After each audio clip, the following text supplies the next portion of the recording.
Welcome, everyone. We're going to start out tonight with a continuation of the conditional use public hearing from February 9th and March 9th, and I'll turn it over to my colleague.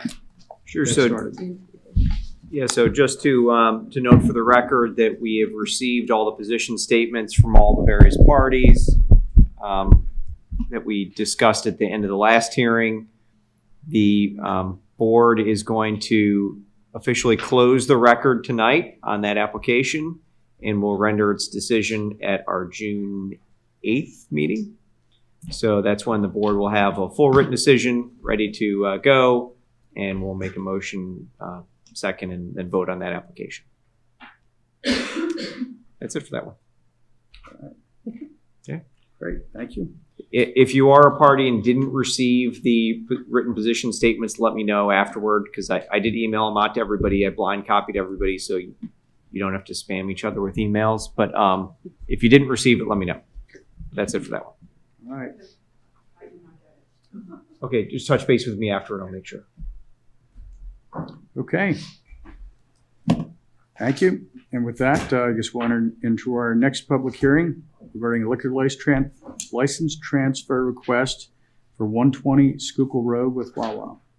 Mike? So under Pennsylvania law, the township has to hold a public hearing when an applicant is proposing to transfer a liquor license from another municipality into the township.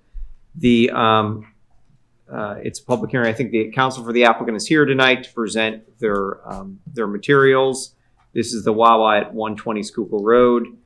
It's a restaurant license which has its particular requirements that the Liquor Control Board applies. And then ultimately, the benchmark for the township to consider is whether the transfer will adversely affect the health, welfare, peace, and morals of the transferee community, us, within 500 feet of the premises. So that'll be what we consider. With that, we can turn it over to the counsel for the applicant.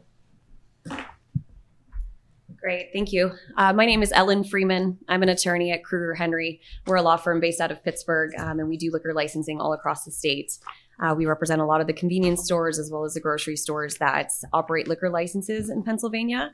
And I'm here tonight on behalf of Wawa Inc. to request the intermunicipal transfer of a restaurant liquor license to be used at their new store at 120 Schuylkill Road. Now, this one wouldn't be Wawa's first acquisition of a liquor license in Pennsylvania. They currently operate 44 other stores in Pennsylvania with liquor licenses. And they also operate liquor licenses in their many stores in Florida and Ohio and a couple of other states. So they have a long history of operating liquor licenses and selling alcohol as a convenience to their customer base. But they did just bring it to Pennsylvania about 10 years ago for their first store, and they've really been acquiring them for all of their new stores and their new floor prints that they're putting in Pennsylvania now. And I'm pleased to announce that with the 44 stores that are operating a liquor license in Pennsylvania, they have a perfect record with respect to liquor code violations of sales to minors and sales to visibly intoxicated persons, in that they have 0.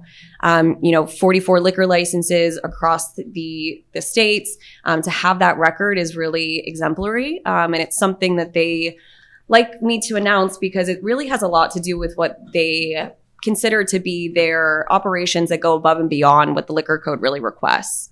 I am going to pass out one floor plan for this evening to help you kind of visualize what it would look like in the store. If you've been in the store currently, you'll notice that there isn't seating. And I know that was one of the questions that was brought up previously about where the seating would be located. I understand it looks small and it looks like it might not fit there, but their design team is very strategic on how they fit that in there. So once you have a copy of it in front of you, if you have any questions later on, I'd be happy to respond to them. I think I have extra for the public. Thank you. I'm sorry. So again, if anyone's been in that store, the seating area is something that would be in addition. You wouldn't see it added until after we either, once we have an approval from this evening, and then we would have to go through the Liquor Control Board's transfer application process. That can take anywhere from 6 to 9 months. So you likely won't see this seating in here for a while. It's a future renovation of the store.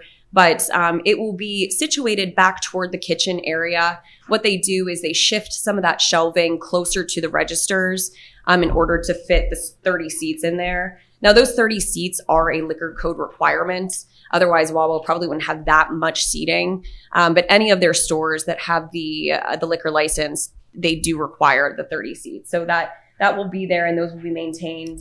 Wawa has received some feedback from their customer base where there is a liquor license that customers are enjoying the seating area as another opportunity to dine inside of a store instead of inside their car in the parking lot. So it's been well received at a lot of their stores. And the seating area is strategically placed in that area so that it can be visible to all the associates that are working throughout the store. As I mentioned, they're seeking this liquor license to sell beer, wine, and potentially ready-to-drink cocktails. And that's just a fancy name for the canned spirit-based cocktails. If you've seen any of the state sides on this side of the state or the high noons, they are permitted now to sell those in some of their stores with an additional permit. At all of their stores that they acquire a liquor license in, they start off with just beer to see, what their categories the consumers are looking for. Again, get feedback from their customer base to see if that customer base would be interested in having wine on the shelves, as well as those ready-to-drink cocktails. Obviously, the stores are not massive, so they can only fit so many SKUs of these products. So that's what they look for when they first put a liquor license in is let's put beer in first, and then let's get feedback from the rest of the customers. So they are permitted to sell with their liquor license 192 fluid ounces of beer to go.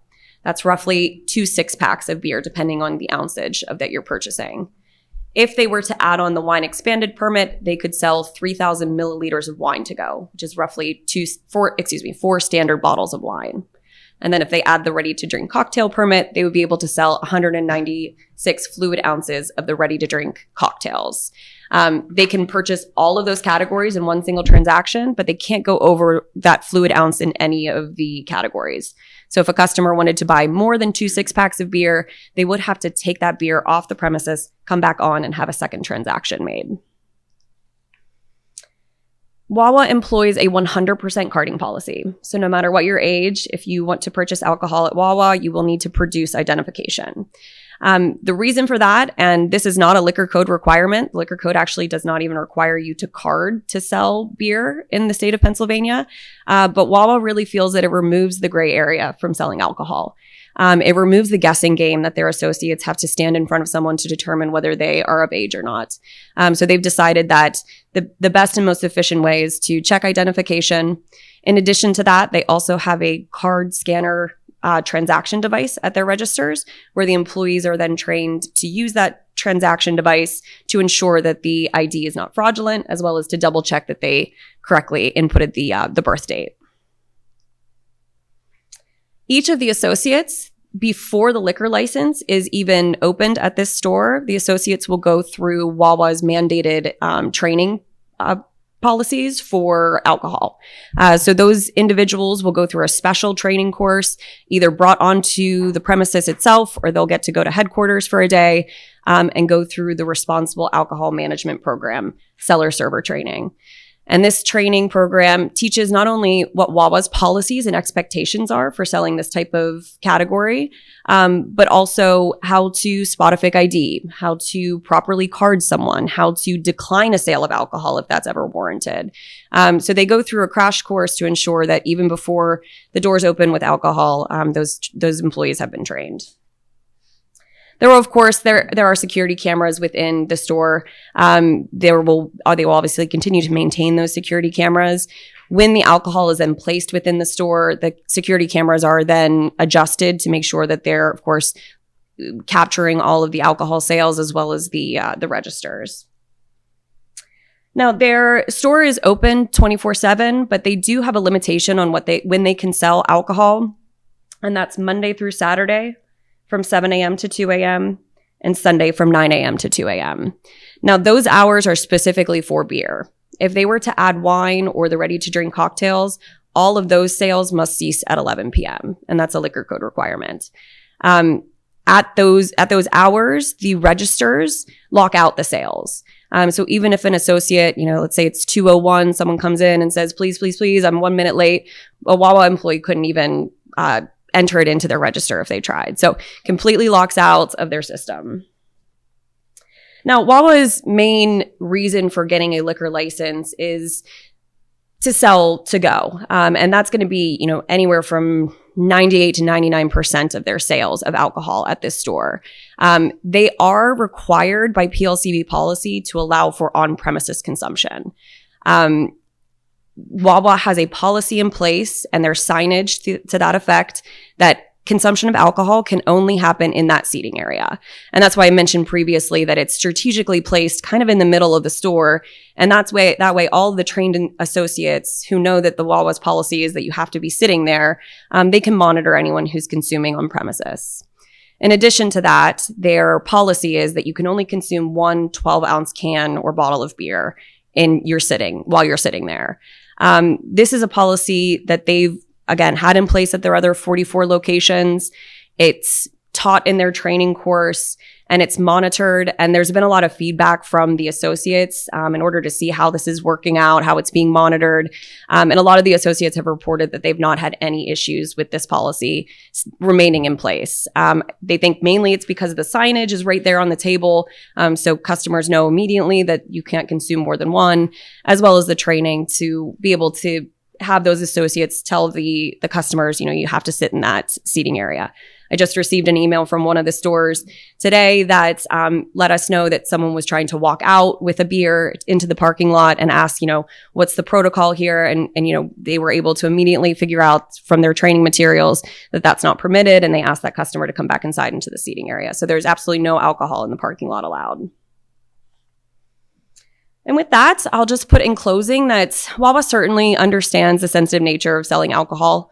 Wawa is, me being on the other side of the state, I have a different convenience store that is considered to be our star child. But I understand that over here, Wawa is really respected and holds a reputation. And I often hear at these hearings, when people talk about it, they say that, this is what happens at my Wawa. It's very possessive. It's very, it's complimentary to the business. And so they understand that when they come into a community and open up and put a liquor license, that they need to protect that reputation that they've maintained throughout this side of the state. And they do that with the responsible management of their employees and hopefully, feedback from the township and the community that they're reporting to. So we welcome any feedback. Any feedback that I get here tonight, I take directly to Wawa. So please feel free to let me know, your feelings, suggestions. And then, of course, if there's any questions from the township or the public, I'd be happy to respond. Any questions by the board members? I have one, actually. Do you know of any policies that Wawa has around ensuring security essentially in later hours? Do they think about that from a staffing perspective? I don't know, not to be cliche, but maybe you want someone larger in stature there at, midnight to 2 to kind of just, have a physical presence.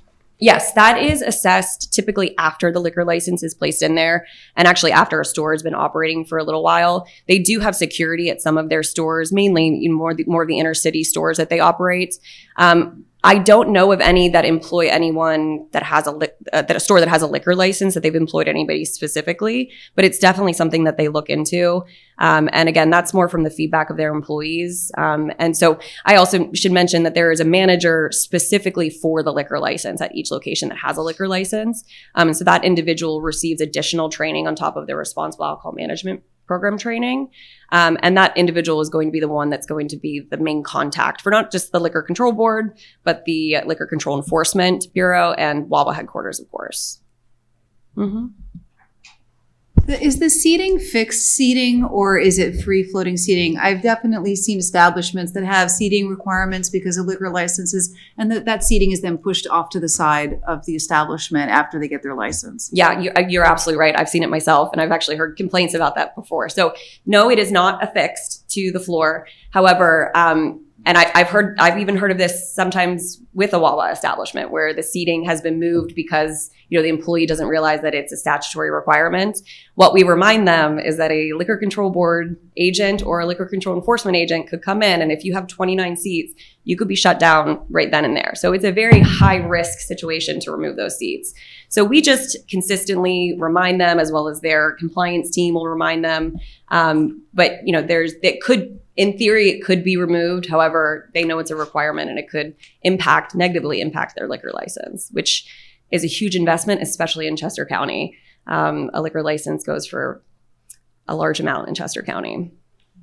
And then my other question is, and I haven't been in this Wawa for a long time, but is there, and be clarified, this is the existing Wawa, not a new Wawa. So do you provide non-alcoholic beer options for alongside the alcohol? I don't know, but I could find out for you. I know that a lot of places do. I know that's very popular these days as well. So I can find out and let your solicitor know. Okay, thank you. Mm-hmm. I should have asked at the beginning, is there anyone in the audience who wishes to have party status? That'd be if you're within close proximity to this particular Wawa. We ask questions. Certainly ask questions, yeah. Just have to identify yourself for Kara, the court reporter. And go to the microphone. Yep. Peter 11225 Valley Park Road, 11 Levin. I don't know how the formats work, but is an option that they do not sell alcohol past 11 o'clock or 10 o'clock an option? Does it have to be all the way till 2 a.m.? That's one. And then my second question is, do you have any statistics as far as roadside trash that gets around a neighborhood after you have a convenience store open that late? And does Wawa ever negotiate with the township some kind of a helping clean up the sides of the roads because it's coming from there? With respect to your first question, there's always an option for the township to limit Wawa in the hours of operation that they sell. We ask that to operate the full hours to accommodate all of the customer base. I've been at these hearings before where we've been discussing limitation of hours, and a night nurse came up to the podium and said, well, then that takes me out of the running of being able to get alcohol after my shift because I get off at this hour and so I can't get it. So, they would prefer to have the full capacity so that they can be, adhering to all their customers' needs, as well as to stay competitive with all of the other convenience stores that operate the full amount. But that would be up to the township to decide whether there needs to be some type of limitation on the hours. With respect to cleaning up and recycling, I don't have an answer for you. I can find out. I don't want to, speak out of turn here and say I'm sure Wawa does it, but I know that part of their training for the alcohol is to enhance their employees walking the perimeter more. And that's to ensure that, of course, no one's consuming alcohol in their car. And so I know that they increase the amount of times that they're going out into the parking lot. I would hope that during that time that they're also keeping an eye out for the trash and any sort of additional littering that's going on there. But again, I can't speak on that with respect to just the liquor license operations, but I can try and find out for you. I was kind of thinking about, not in the Wawa parking lot, Mhm. drive 2 blocks away, throw it out the window. Yeah. That kind of stuff. I would imagine that as you get closer to the Wawa, you see more of that. Yeah, that's definitely the feedback that they like to hear. So I'll bring it to them as a suggestion if the township or community does those kind of efforts, that Wawa partner with the township for that. I just wanted to follow up on something that you said. You mentioned that it would be up to the township as to whether we wanted to limit the hours of alcohol sales at this Wawa. Is that something that you believe that we have the authority to do? We've agreed to resolutions with conditions in them to limit hours. It wouldn't be something I would have to go back to Wawa to discuss, whether they would be agreeable. I would imagine they would be to limit the hours if it were a reasonable limitation. Thank you. Mm-hmm. Okay, seeing nothing further, I think we can close the hearing portion of this application. I know we have the resolution for consideration later on the agenda. Okay, thank you for your time.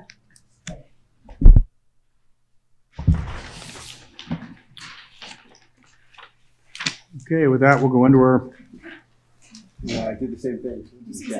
Yeah. what was it? It was like I a saw that larger too. bird in the All right. shadow. Might have been the bald eagle. Okay, with that, we'll kick off our normal meeting for May 11th. Public hearing is closed out, so we will call to order, starting with the Pledge of Allegiance. Okay. Pledge allegiance to the flag of the United States of America, and to the republic for which it stands, one nation, under God, indivisible, with liberty and justice for all. Okay, for roll call, we have John Callahan, myself, Bob Cooney, Devin Hager, Danielle Joanne, and John Kiernan present tonight. We had an executive session meeting prior to this meeting, and I think that's the only one we had in the last month. And starting out tonight's meeting, we have Bobby Riley with an update on her progress for the America 250 event planning. So the floor is yours. Oh my God. That's great. Love it. Good evening. Bobby Riley, 185 Hawthorne Lane, Chair of the Township America 250 Dare to Declare event to be held Saturday, May 30th. The event is less than 3 weeks away. The activity plans are set. I have distributed the program that will be given to the attendees when they arrive. I extend a personal invitation to you all to attend. The event is being promoted through the Township website and through the efforts of the Chester County Community Foundation. It is on the Phoenixville Patch and the Chester County America 250 Commission website, the Valley Forge Park Alliance, Founding Forward, Daughters of the American Revolution, Patriotic Order, Sons of America, Girl Scouts Southeast Pennsylvania, and Diamond Rock District, Scouts of Chester County, have our information to share with their membership. Event flyers are posted at most local community boards, and I have reached out to many of the major township housing developments to ask them to promote it via their internal HOA communications. We will continue to spread the word as much as possible. The reading of the Declaration of Independence as part of the county's Dare to Declare initiative will be done at noon that day in an audience participation format. 2 excellent readers have volunteered to start the preamble. The audience will read the grievances, and the readers will finish with a conclusion. The text of the declaration will be available in 3 languages, thanks to the help of Congressional Representative Houlihan and State Representative Schusterman's offices. The event will feature our own 4x8 foot large declaration for all to sign. I hope the Board of Supervisors and Township staff at some point will all have a chance to sign that declaration. I thought about bringing it tonight, but it wasn't going to quite fit in the foyer, so. But anyway, we are celebrating the 250th birthday of the greatest democracy in the world. This will be a chance for our Schuylkill Township residents, along with friends and neighbors, to come together to wish America happy birthday. It has been an honor to work with the township to make this celebration possible. I thank you. Huzzah! All right. Are there any questions? How big did you say it is? Is it 4 foot by 8 foot. This is a declaration. It's a poster, and it was printed locally by H.A. Wiegand on there. I saw this at the National Constitution Center down in Philadelphia. They had all their students come in and sign it. I got the artwork from them, and we printed it locally, and it'll be one of our feature events that we have that everybody can come in and put their signature right on our declaration. So, and will you be wearing this jersey? I certainly will be wearing this shirt. I bought it especially for this occasion. This is amazing. Thank you so much for all your work on this. You're welcome. Any other questions? Yeah, is there anything further that we can do in the last 3 weeks here or so to promote the event that you haven't already done? Word of mouth is always good. I mean, it's on the township website. I have promoted it through the Historical Society of Phoenixville. I think getting to the HOAs of the neighborhoods. I mean, I have been wearing this shirt and walking around the neighborhoods and, looking for somebody out to talk to. And it's been well received, and I've hit most of the big ones to distribute within theirs. With the lack of newspaper and the old form of communications, we've tried to hit social media, but, word of mouth is going to go as far as possible. The signage has started to be up. We do have a feathered banner, those big banners you see everywhere. We've ordered, it's here. Hopefully in the near future, we're going to get that up outside our driveway entrance here and get public awareness. I've asked that the electronic sign, like we had done with Sedgley, be put up the week before to again draw attention to this. So I'm open to suggestions of anything else to do. Lori, can we get a post on our Facebook site? I don't see a post currently. Oh, okay. Good. Lori and Valentina have been meeting with me every month, and I thank them for that. Our next meeting is Wednesday, and hopefully that we can come up with some language to put on the Facebook posting for that. So that would be good. Well, I'll just say I love your enthusiasm and how organized you are with this. It's awesome. So, thank you so much. job. This is an event that it's not too hard to get enthusiastic about it. If we don't take a moment to celebrate this great land of ours during its semi-quincentennial, there's not another better opportunity to do it. So I'm very appreciative the township has embraced this to be one amongst the many, many communities that are taking an active part to spread this word. So thank you very much. Thank you, Bobby. All right, consent agenda, acceptance of the minutes of the Board of Supervisors from the April 13th meeting, business meeting, and April 23rd workshop meeting. I'll make a motion to approve all departmental committee, commission, and council reports as posted and received by the Board of Supervisors for the month of April 30th, 2026. Do I hear a second? Second? Any thoughts? Any on public? Sorry. We have a motion. We have a second. All in favor? Aye. Aye.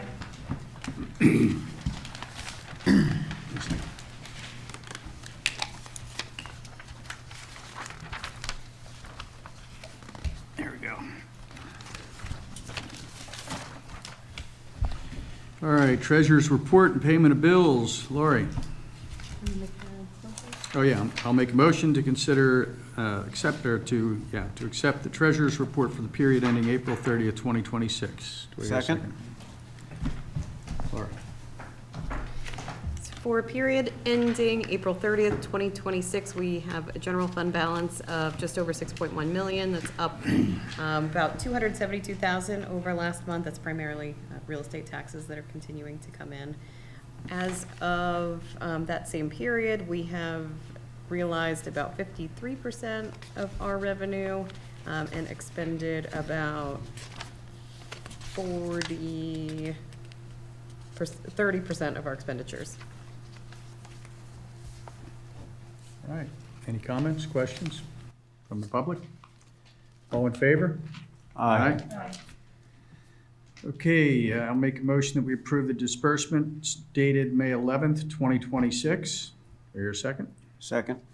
All right, any comments, questions from the public? All in favor? Aye. All right.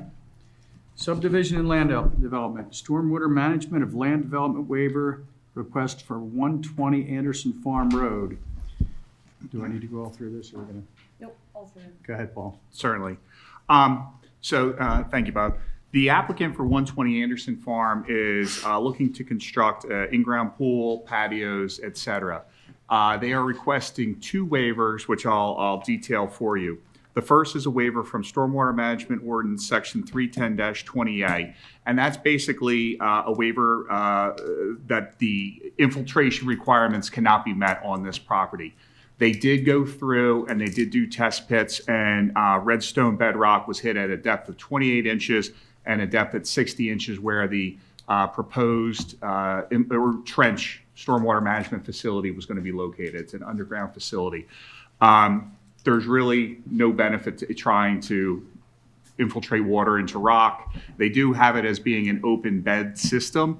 The system itself is 15 feet wide by 34 feet long and 4.5 feet deep of number one clean stone and an 18-inch HDPE pipe. They are meeting all the other stormwater requirements. They just physically can't put in the infiltration requirements that are needed for the township. The second waiver is from Stormwater Management Ordinance Section 310-25C13. And that is, again, it's a waiver to locate the trench basically within instead of being 50 feet, it's going to be 24.77 feet from the property line. And as opposed to being 50 feet from their house, it's going to be 19.62 feet away from their dwelling. Now, I do want to note that it's well over 50 feet from their neighboring property, building, abode. So the impacts for this is just really the property line as well as their own personal dwelling. I don't have an objection to either of these requests. The stormwater management facility is being located in a logical spot along the side of the house. The topography of this lot goes from the rear to the front. So they're putting it adjacent to the pool, which is why it's going to be a little too close to the property line, the 24 feet. And it outlets down closer to the road. It goes through a piping system into a riprap channel. They are meeting the pre and post requirements for the project. Like I said, the facility is large. So I think the lack of infiltration is simply the physicality of the stratum of the soils. And secondly, the waiver for the location. I think it's in a logical spot for the property owner. All right, any questions or comments? Do you happen to know offhand if it's on the east or west side of the property? I can answer that for you. I asked because the east side is would be right next to a house, while on the west side is right next to the backyard of a house. So this would be, where's my arrow here? There's the arrow. That's north. So this is on the, it would be on the east side. The John. east side? Okay. Yes. Have we heard from the neighbors by chance, since that'll be closer to that? It's further off, but still in the line of sight of the actual house itself. Okay. No, I have not heard anything from any homeowner at this property. Okay. Anybody here representing this property tonight?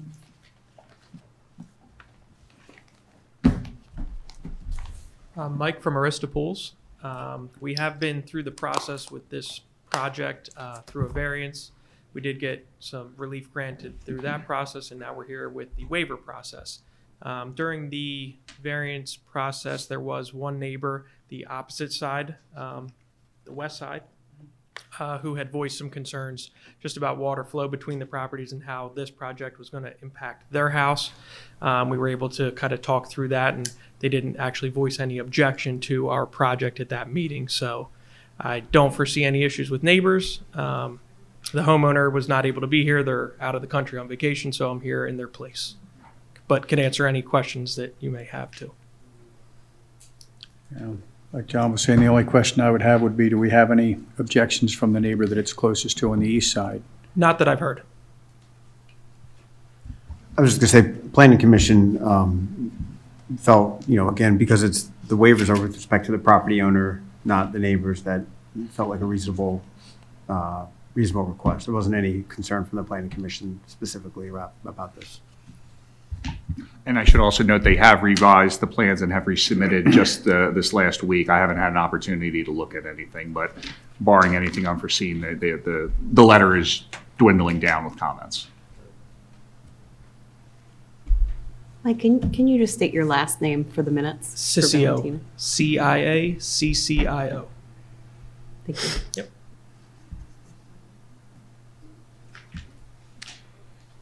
Well, if the planning commission's given the green light and we haven't heard any objections, why not to do it? Everybody agree? All right, in that case. Make sure it's missing the A, so it's 310-20A. All right, so read from. Yep. From here down? Yep. So I will make a motion that we approve the waiver, development waiver, 3210-20, And 310. or I'm sorry, 310-20 parentheses A, and Section 310-25C, parentheses 13, to permit proposed infiltration trench to be located within 50 feet of the dwelling, 50 feet of the property boundary. Do I hear a second? Second. Did I get all that right? Yep.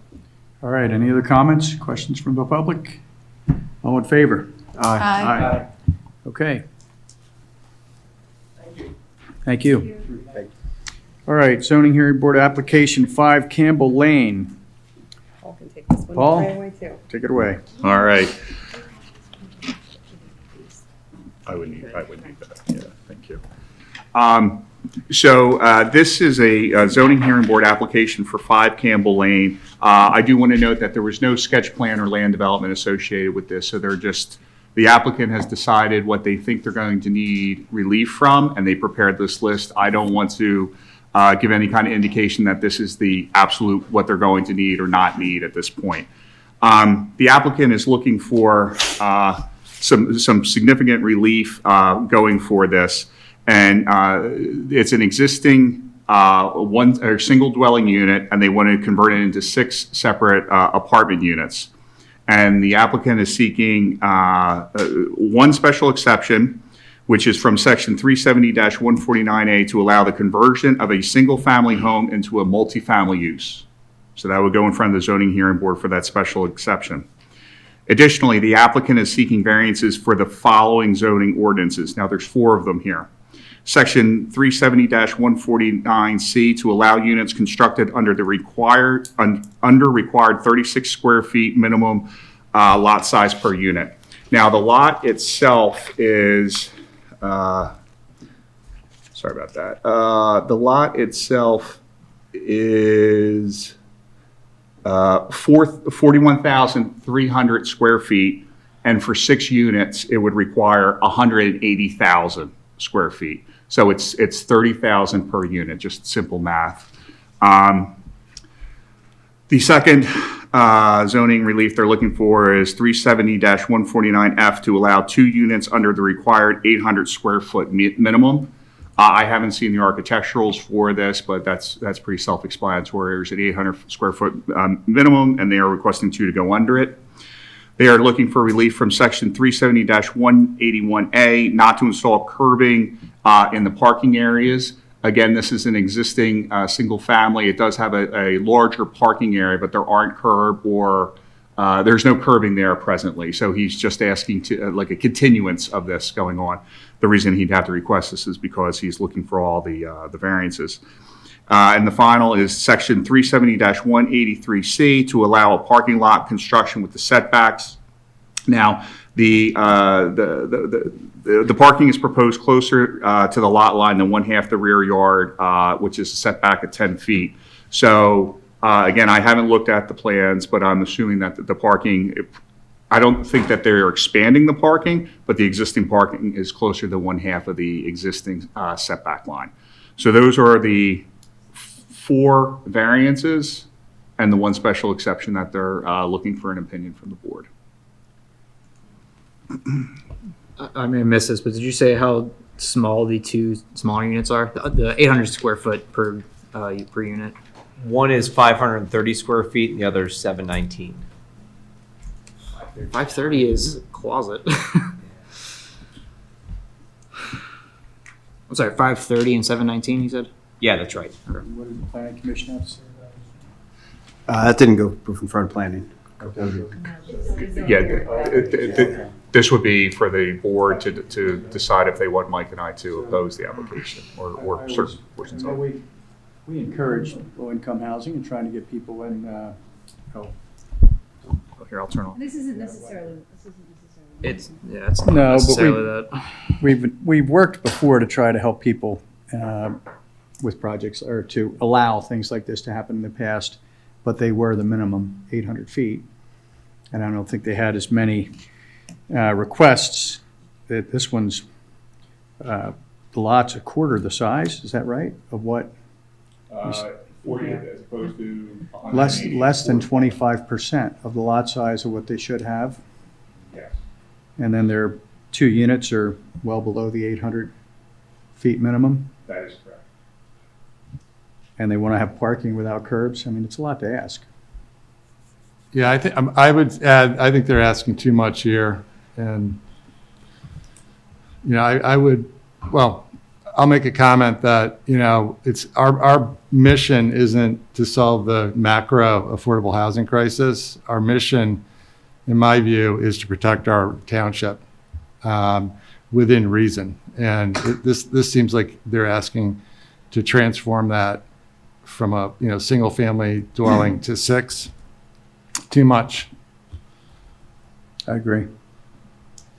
Any other comments? I mean, I would just say that I know that there are families in the township that, you know, some people struggle to live in the township, right, with affordable housing options. And so I do think that our township residents would benefit from having more, you know, multiple unit dwellings in our township. I do think that some of these, the specific, especially the 500 square foot unit seems to be really pushing it. I mean, it's like, it almost looks like it's like a studio. And I'm a little concerned about the limited parking. I'm trying to see the number of parking spaces that would be available for this. There's 1, 2, 3, 4. It says 15. It says 15? Yeah, big number. It's on the last sheet of their plan. Yeah, I'm looking at that. I'm trying to see how. 1, 2, 3, 4. The previous proposal was 6, the number of units. Sorry. Yeah. That's what they're asking. That's the current proposal. No, But a year ago, different. Different property, I think. Going across the street. Different property. but similar size square footage on both properties. Right. I couldn't say at this point without going back. Yeah. I don't recall, but it was a different property, different owner, Yeah. different application. Right. Yeah. The, just for a point of reference, a 2-car garage is 400 square feet. So that's 2-car garage. pretty tight. Starting to get into life safety issues there, which is why I'm asking. That's all. Okay. Yeah, I mean, they're getting the parking spots by creating some parallel parking areas that they're squeezing in. And I don't know if the other thing I'm thinking about is, you know, you have the school bus entrance fairly close to where you would turn into this area. And if you've got. Is the school board bus entrance, is that on Campbell Lane or is that? No, it's on Main, but Campbell comes off of Main, I think, right? This project, there was a sketch plan for this property submitted maybe about a year and a half ago, 2 years ago. And it was to convert this building to like a daycare facility. And there was a lot going on with that. And there was a lot of traffic circulation concerns and issues in ownership who would have the access ways. I think what we were talking about is that I think Phoenixville School District owns one of the roads, but basically 5 Campbell utilizes it. So I think it was very complicated, and that applicant has since moved on to a different property. So this will probably have some of those same challenges to go along with it. But again, a full review has not been completed at this time. It is the same property. That was looking at a daycare? It was a daycare on the last go round. There was a different property that wanted to have small Yeah, I just units. couldn't remember what the previous request was. Yeah, the previous request, it never came before the board, it was just a sketch plan, Yeah. planning commission for a But daycare. there was something here, I remember that. No, I think it's a different property. I think, It was a different property. Right, appreciate it. in the same area though. Yeah. Anderson? There's only 2 houses, 3 or 5. I thought it was across the street. Yeah, there was one across the street right near the old golf course. That's the historic house. No, different house back there that was trying to, or that I think we allowed or didn't fight, cutting out some units, but they were all 800 feet and over. Both on that same park line right there on the state. The only thing across the street from them is grass. No, but down the road a little bit toward Pot House. if you went out there, development took a left right in there. There was some houses along 29. I think it was one of those houses, right? But they would be Campbell Lane.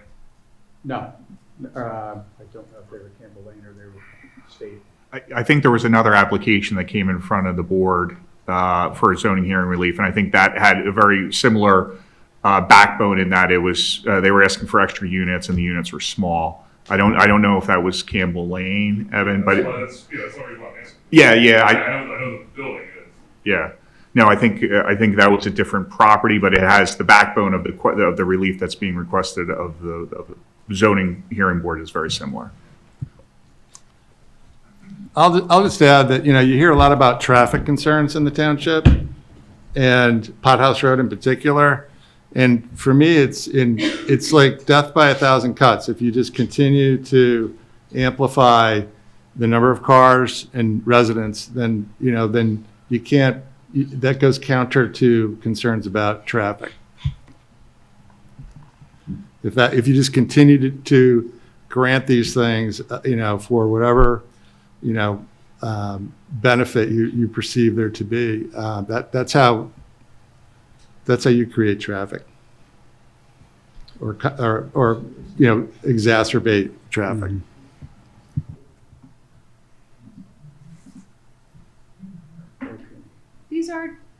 These are two separate lots.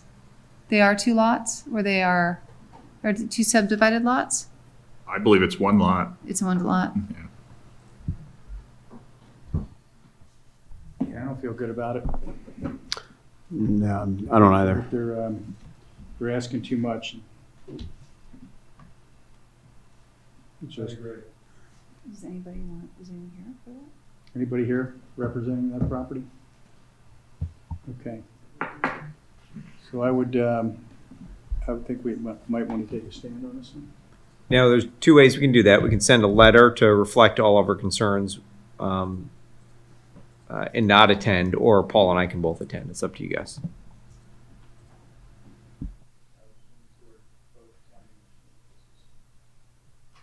Oh, God, it keeps dying on I me. guess That's all what right. would be Thanks. what would Paul speak to? I mean, what specific concerns would Paul? I just want to make sure that we're sending you, and we actually there's a reason for that. Yeah, It so is. Paul would really just walk through his concerns from an engineering perspective Yeah. as to all these different deviations. The issue starting with the area that's required, they're condensing it down. The smaller amount of units that they're looking for, the curving I'd have to look at in more detail of what's going on there. But if it's an existing condition, and then the parking within the setbacks, I'd have to go into a deeper dive onto all of those different aspects. Additionally, Kim will have the opportunity to let them know that, the board has presented ideas and opposition, so they may want to extend and go back to the drawing board and change what they want to do before they go in front of the zoning hearing board, perhaps look for less relief or different relief.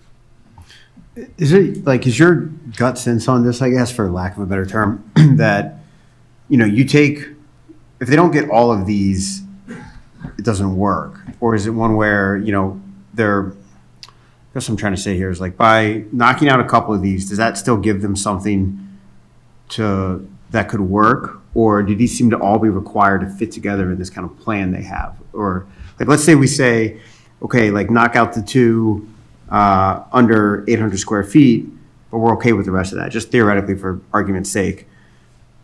Would that then cause them to go back to the drawing board because they need each one of these for this kind of strategy they have? Or is it more, I guess I'm trying to see what they're getting at here. You know what I'm saying? Like, do you have an opinion as to, like, which of these might seem valid and which might not seem valid? I would think that if we listed our concerns, they would go back to the drawing board. And I think things like the maybe knock down a wall and go, instead of having a 500 and a 700, maybe you get a larger room or building. Like, you can start to play around with the mechanics of that. Again, I don't know the bones of the building to know how impactful such changes would be, load bearings as well as the internal guts for the MEP. But yeah, I mean, they would really have to decide, Devin, what they would want to go after at this point. Would they want to come back to the board and say, hey, I heard your concerns. We revised it accordingly, and this is why now we've changed what we're looking for. That's a potential avenue the applicant can take. Yeah, I think like understand, like, without particularly considering there's no one here from the project to speak to this, like, why are you asking for all this, you know? That would be helpful, I think, to understand if there was some thoughtfulness behind what they were asking for. Preaching to the choir here, but. No, I think in the previous, one of the previous applications for a very similar project, the applicant was here and was listening to the opinions of the board and was taking notes. And I don't know if that project went much further after that, but was, adhering to, again, they were looking for things like smaller, under 800 square feet. So the board was like, well, can you maybe knock out this wall? It was kind of a gentler. More engaging process. Yeah, exactly. Do we know if there's a date yet for the hearing? It's part of the reason for another item later on the agenda to appoint an alternate, but I believe they set it for June. It's a special date. Yeah, I want to say it was June 2nd. June 2nd, I think that's correct. Yeah.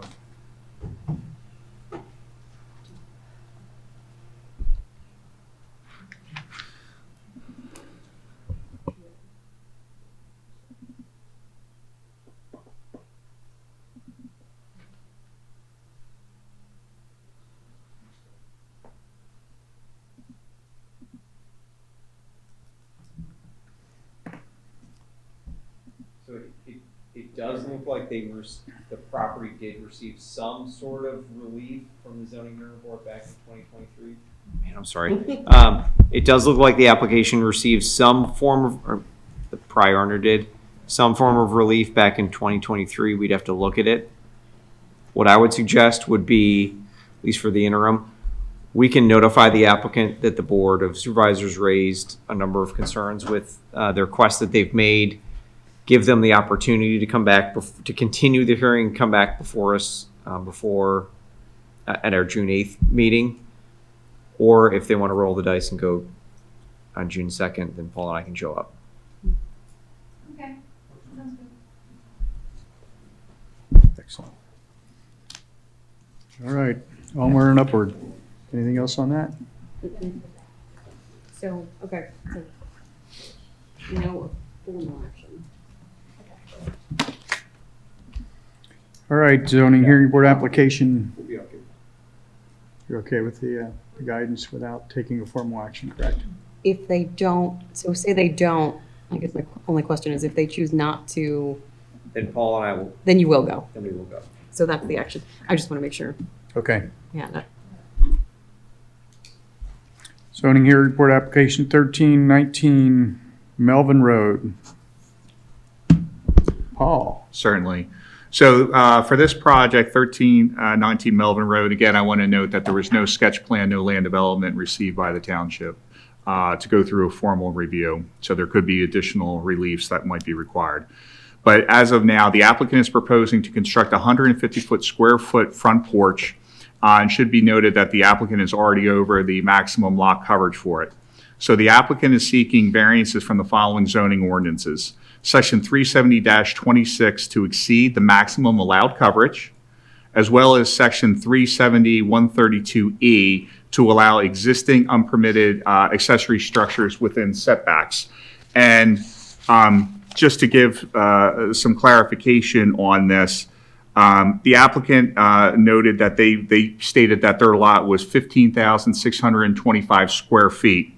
Chester County Record of Deeds shows it as 12,500 square feet. So there was a discrepancy with what the applicant thought they had land-wise versus what is actually on their deed. That complicates the matter too, because the lot has currently 5,120 square feet of coverage, impervious cover, which is at 40.55% of the lot, and where 30% is the maximum allowable. So they're asking to add an additional 150 square feet on top of that 40.55% of impervious cover for the front yard. Additionally, the applicant is seeking, relief from the accessory structure section, which I mentioned. since the accessory structure, which is a shed, exceeds 50 square feet and was erected, closer than 15 feet from the rear and side property lines. It's actually very close to the property lines as well. That is an unpermitted shed, and it's about 120 square feet. So not only is it greater in size for an accessory structure that would have needed zoning relief initially, but it's also too close to both the rear and the side property lines. So that's existing, that's standing today. The township zoning officer noted that was unpermitted and said you'd have to add that in as well. Paul, if I recall, there was also a neighbor who had made a request. Or maybe Bob and Lori, that was at our draft session. Wasn't there a guy across the street? I thought there was some disputes there in the past. Neighbor properties bought, and then this is someone next to them. Okay. And the zoning hearing board denied their application for the accessory structure. Is there anybody here representing this property? Okay, good. Danielle. Paul, so on this property, are they the owners of the two-car detached garage? I would believe so. You're Okay. basing this off the sketch, Danielle? Well, I'm actually looking at the house on Google Earth. Okay, yes. Okay, fair enough. On the sketch, they do have the detached two-car garage. Okay. So it looks as though this home has previously, a prior configuration had a one-car garage as part of the house, and so they still have the remnants of the driveway that went up to that. If they were to remove that driveway, they could probably gain quite a bit of impervious surface back. I mean, they still need a walkway to the front door, presumably, but some walkway somewhere. Or maybe they would put a walkway to their new actual driveway. But just a thought, again, a suggestion to them if we need to get their impervious down. They'll still end up being way over the 30%. Yeah. But I mean, if they're willing to trade it, at least then it's a net neutral, all things considered, for the overall property. Because that driveway is more than 150 square feet. I mean, Yeah, it looks like the driveway It's is like 15. 45 feet by, I can't tell if it's a 16 or a 10. Maybe if it's 10, it's 450 feet. If it's 16, it's even greater for that. Oh, wow. Cost 500 for argument's Yeah. sake. Yeah. And I don't know if that existing driveway's, I don't know if it's used for anything. Like, I don't know if they have just a lot of cars and maybe they park there as well. I don't know. I wouldn't think so, because I think they've got ample parking space in Yeah, the garage. they do. They probably they probably use this walkway. No, they do. It shows in an aerial, a car literally parked there. Oh, yeah? Yeah. Oh. Yeah, again, they're asking for a lot on this one. Yeah, Yeah. they seem to be asking Yeah. for a lot. And particularly if we denied a request from the neighbor for something, not quite the same, but I don't know. Well, It just, So I this- would be a lot more open to it if they took out the driveway too, because then it's a net neutral. So it's not great, but I'm a lot more willing to play ball on that than let's make our 40% even worse. The thing is, they still need to add a walkway to get to their porch. They would, but if they came off the side of the house to their existing or the new driveway, that's like 10 feet. That's what it looked like.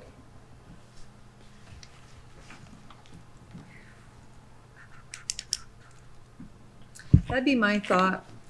So do we have to say whether we would want to send you or just write a letter? I guess the other part is about the accessory structure in the back too. I know where the discussion's been focused on the impervious, but there is the 12 by 20 shed that's in the rear and side property lines, which exceeds 12 by 10, right? 12 by 10, I'm sorry, So 12 by 10. looking at the house, the back left shed that's there now, you're saying? Yeah. Yes, it's here. yes. It's here. If you're at Street View, Bob, yes. Looks like it's been there since It's there. 2014. Yes. Yeah. Actually, wonder, like, why do they need that? Yeah. Like, And and I assume if we don't allow it, they would have to take it down. I would assume that would be the action, correct? Okay. they have another shed over there. They have other sheds.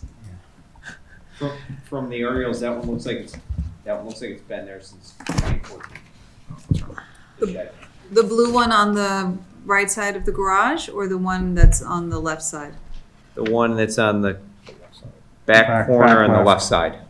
Okay. I mean,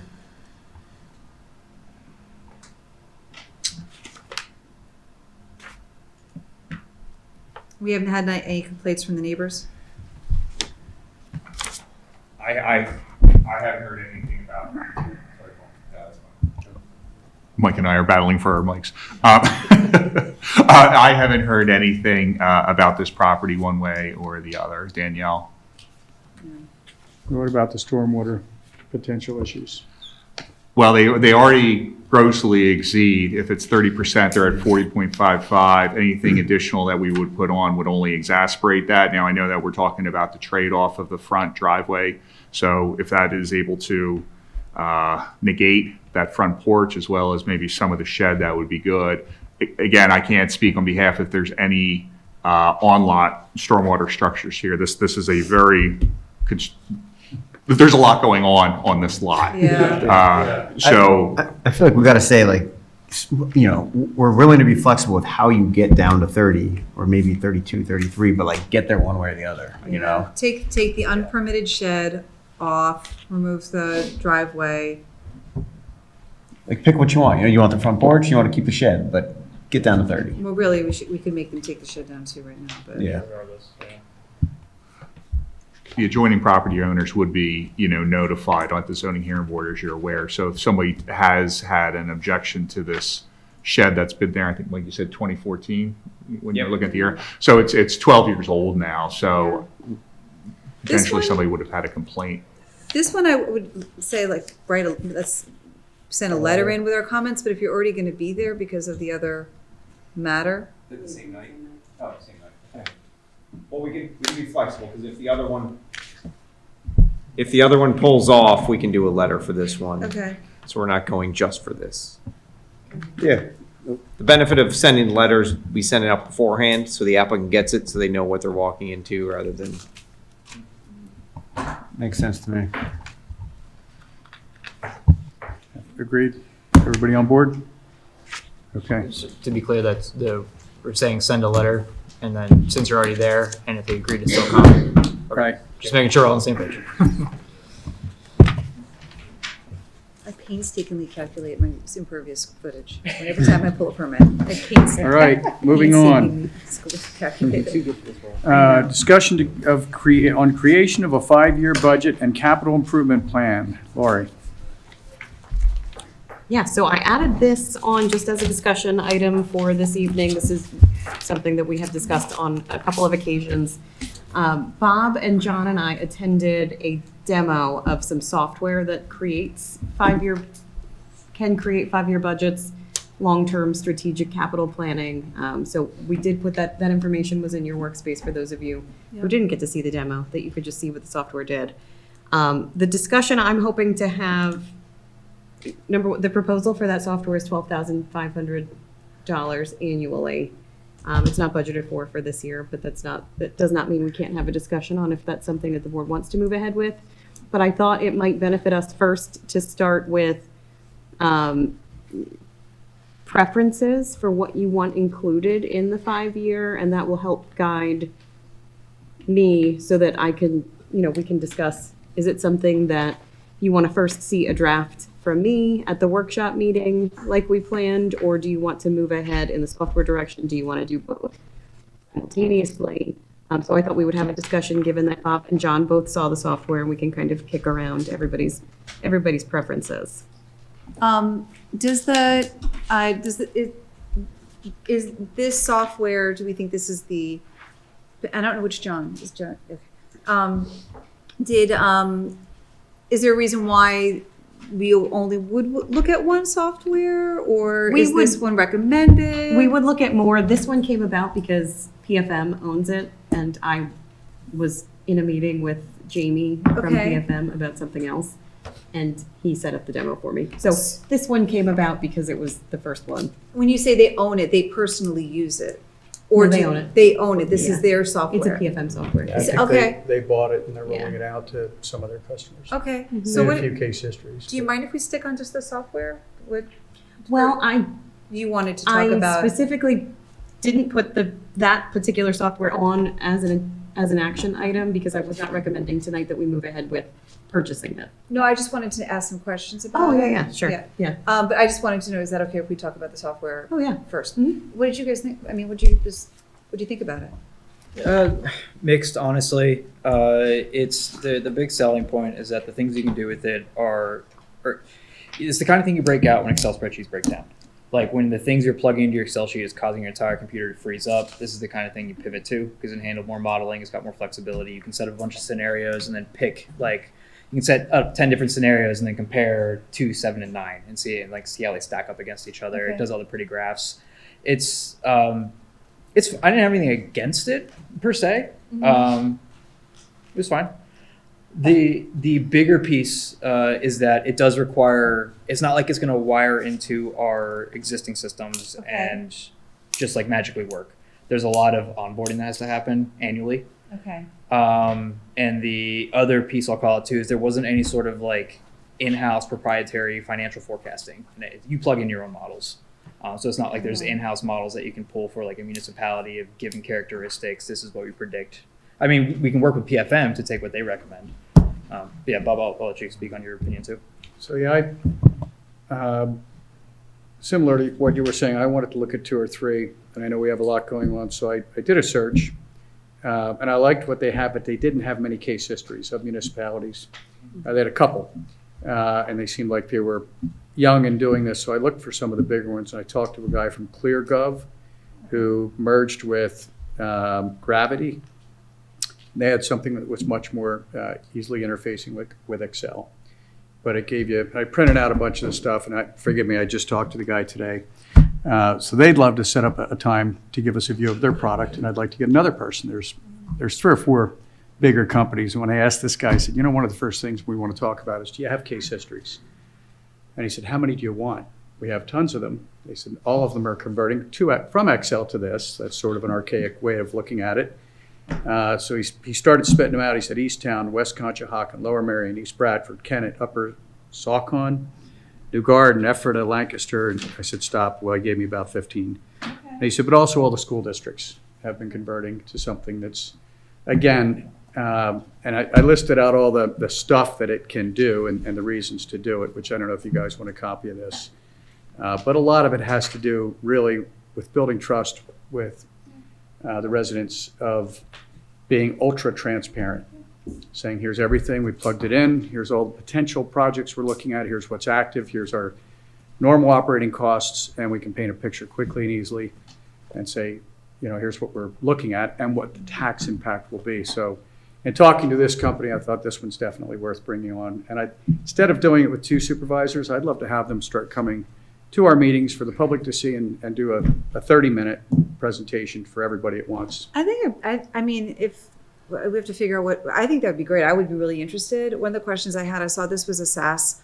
I used to do IT contracting for Aqua, so I saw this was a SaaS platform. My question was, are these all cloud-based? It is. They're all cloud-based, okay. And so then my next question is, do they have a Where's SOC the 2? data? Do they have a SOC 2 Type 2? Are they ISO Right. 27001 certified? Well- Where is our security or information security have lots of vetting? Well, Okay, I'm just yeah. saying, Mr. IT guy over here. But those are like the initial questions. So I I had. do know that AI is starting to play a part in it. Security is a big deal, I'm sure, Okay. but we'd have to ask them. I don't know the answers to But I those think questions. this is great. I mean, $12,000 isn't a huge amount of money, but you do want to make sure you get some the functionality for it. Yeah. Like we have limited resources. This is my theme of my day with Lori. We have limited resources, so we can't have something that's going to.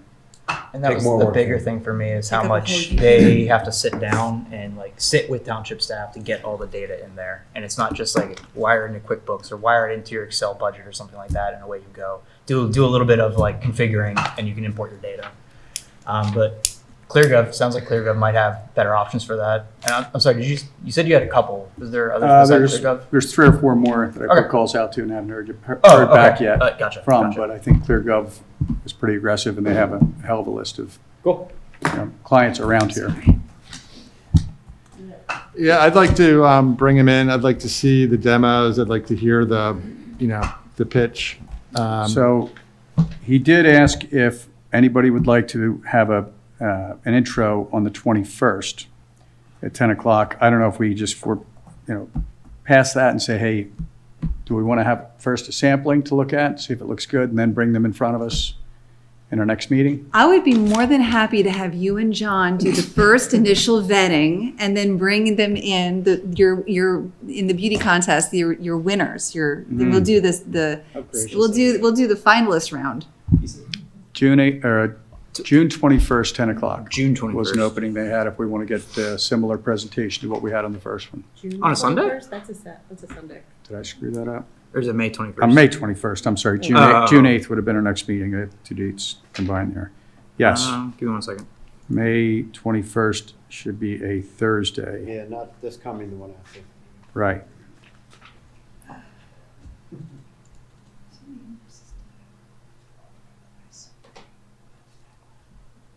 I mean, I have openings on that day. It's not like my day's wide open, but I could Sorry. find a slot. I am available, but not until the afternoon. You want me to change it to, So after, I can, well, although there were a lot of meeting invites flying around today. Am I free on the 21st? Does anybody know? After 1 o'clock, I think two after. May 21st. They're literally checking for me. Do we have any tentative dates that, I think I can do it in the afternoon. Do you mind if Bob and John just handle it if you're tied up? You should be fine in the afternoon. I mean, No, but I would there's only I so would much. think you I don't might know. I'm want- just saying there's only so much of you that but I would prefer to attend. Okay. As I'll be the ultimate user of it. that is fair. so change it to 1 o'clock? Anytime after 1, it looks like I can do. John? 1:30 to 2:30 is my closed block in the afternoon that day. So what would be best for you? 3 o'clock? 3 o'clock would work, yeah. 3 Anytime o'clock? up to 2:30 would be fine.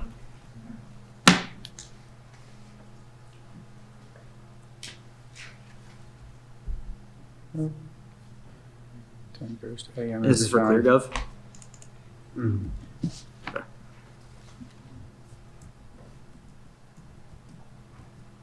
Okay, edit. And you said 3 o'clock. All right, I will email them tomorrow and confirm with you both.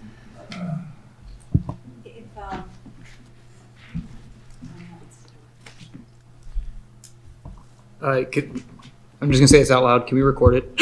I meant to do it for scenario and then we forgot. So we can do it for this one as well.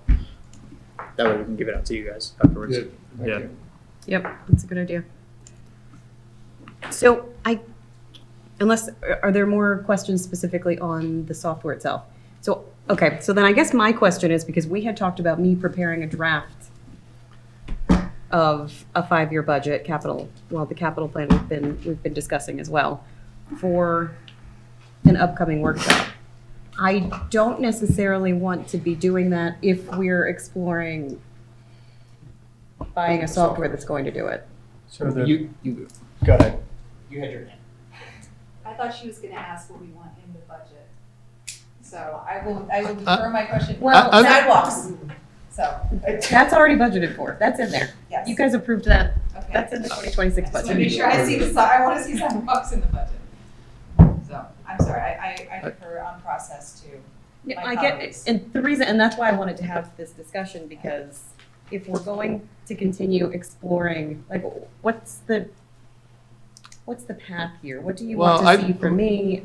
I think when this all originated, it was, to what Bob said earlier, transparency, all of that kind of thing, and really decision support for us as board members. So we're looking at big projects, big questions. It's at least for me, it's very difficult to vote on those without a full view that extends beyond this year or next year, a multi-year. So then that allows prioritization.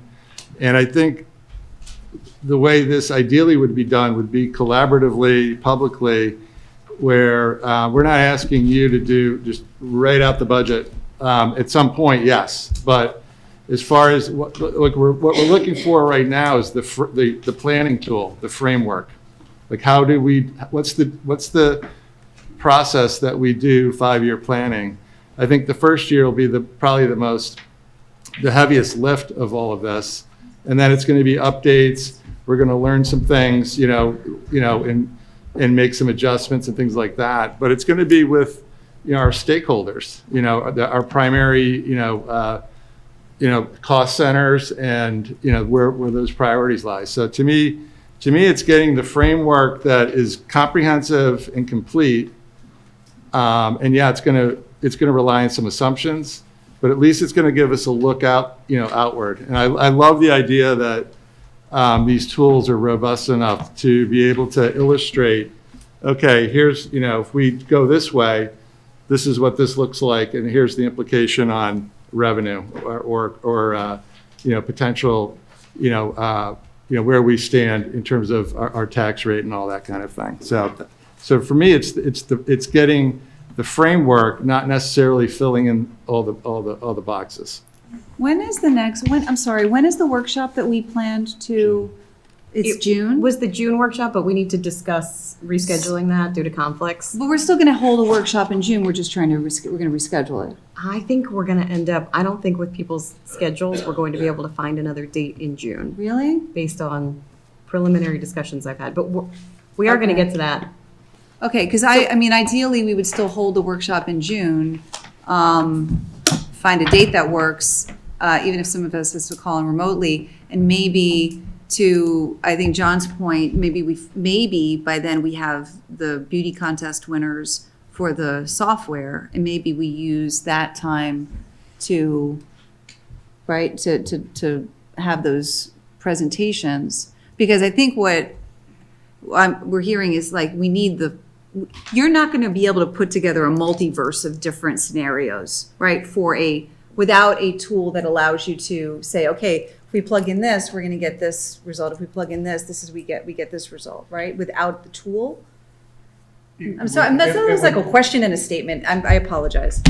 So the way I view it after hearing from this one fellow today is that this makes it much quicker with a lot fewer clicks to say, you want to change that, there it is, boom. Okay. You want to add this, and you can have all those scenarios laid out in there. You can have all the projects laid in and project out quickly without having to redo an Excel spreadsheet or click and change things on the fly. Now, you could do 9 Excel spreadsheets, but that's a hell of a lot of work to try to get that set up to give us every scenario. This does it on the fly.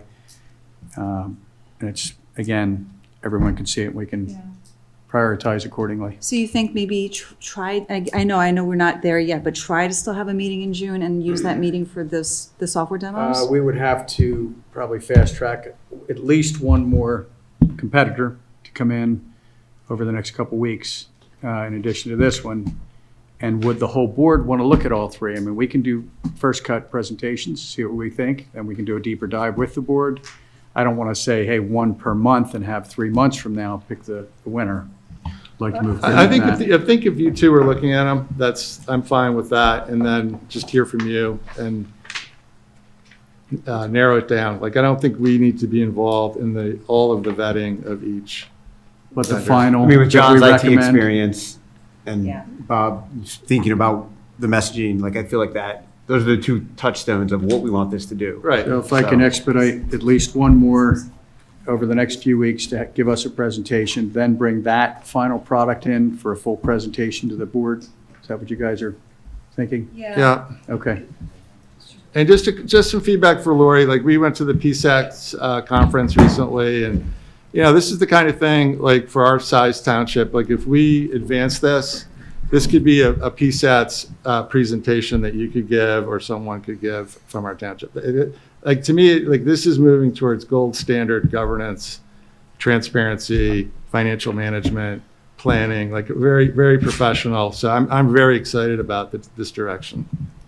Was it because, did you have presentations on budgeting at PSATs this year? No, that's, Okay. everybody, I don't know that too many people do it, but I think it's it sounds like it's been adopted, but to me, it's to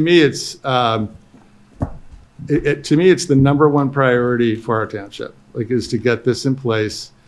And then that supports all of the, you guys have been patient with this building, with the fire company, everything else, that kind of flows from the plan, as far as I'm concerned. I will say, I mean, we're new to the board, John, but it feels like it's been a very busy 5 months, whatever it's been. So, I don't know, my take, the past couple of years, the pace of change only increases, it doesn't decrease. So whatever we can do from a township perspective to operate more efficiently from a planning, strategizing perspective, if this will help that, I think that's a win for everyone at this table and living in our township. Yeah.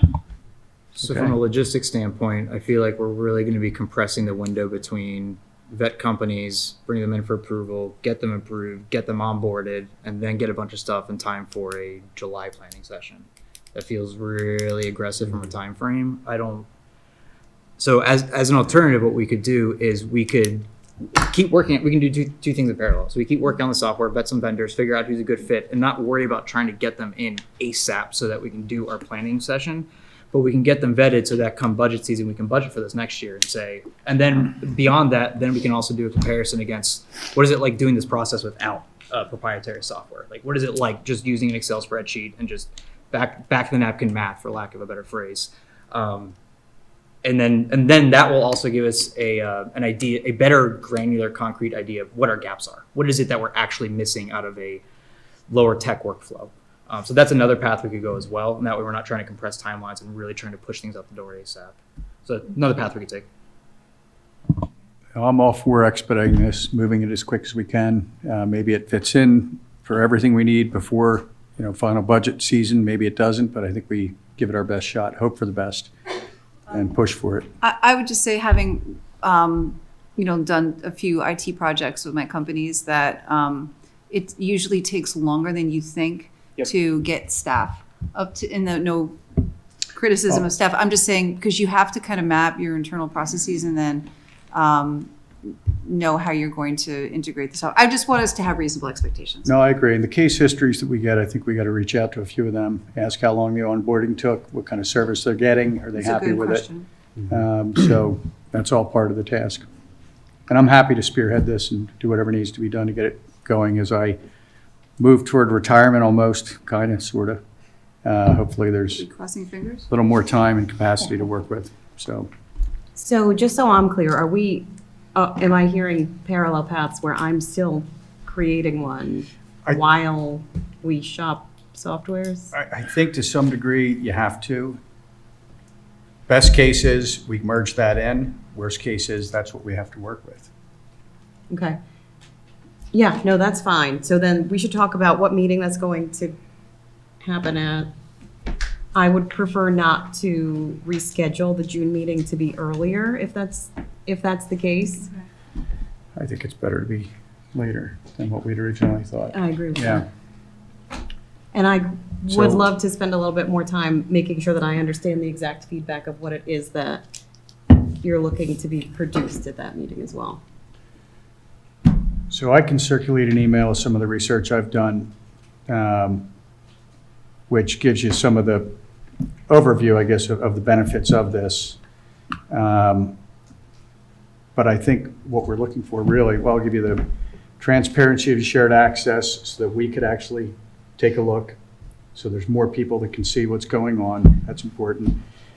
Transparency to the public, multi-year forecasting is a big part of it. Reduce risk of errors, manipulation, better capital projection, prioritization, real-time dashboard and reporting. I mean, these are a few of the things that they really push for institutionally. Institutional continuity, improved public trust. These are all part of the goal of putting this together, where you can plug in everything from the grants, spending trends, debt obligations, revenue performance, what we're making on our money, and have it all be one interactive component to say, here's the trend and where it looks like we're going. Obviously, things are going to change.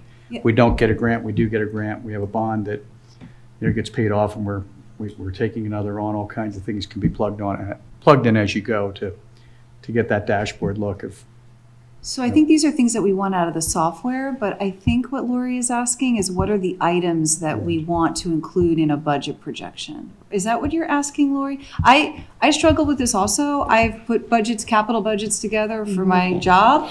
I've never put together 5-year projections and had to add in all of the variables of potential grant funding and everything else that goes into this. So I've put together very simplistic, 5-year projections and very simplistic, annual budgets, OpEx and capital budgets. So I'm a little bit at a loss when you say, what do I need to do? Because I don't know what to tell you. I guess I'm going to ask as well. I'm sorry. Can you turn your microphone on? Thank you. And I think we understand the idea of asking for a budget framework, but similar to your question, Danielle, it's hard to determine what that means. Are you looking for fund level projections, line item budgets that you see every year, capital only planning? What are you looking to see in this budget specifically for the framework that you're asking us for? Yeah, that's so what, we can understand how to create that document. Yeah, I just need a little bit more specific. I can create a 5-year budget. I've already got the framework for that. So that's, if we're talking 5-year operating budget, capital planning is different. And that's where I'm asking too, if we're going down the road of purchasing a software, I don't know how much of a benefit it will be for me to, how deep of a dive do you want me to do if we might buy a software that's going to do it for us, is kind of my.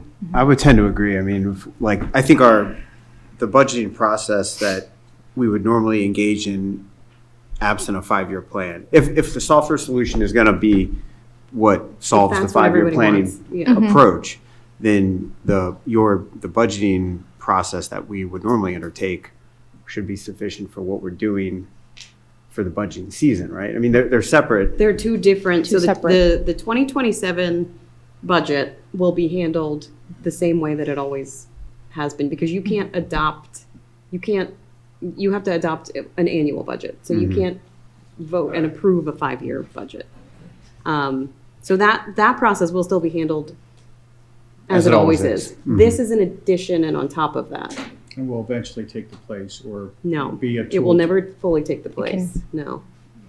You will always have to have an annual budget. Tool for it. It'll be a tool to use to help you to get the final budget.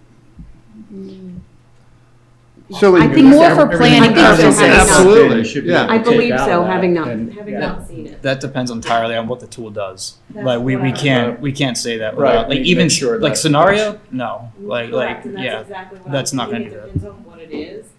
The regular annual operating budget will be handled differently. Maybe some of these other softwares will also do that, but I don't know.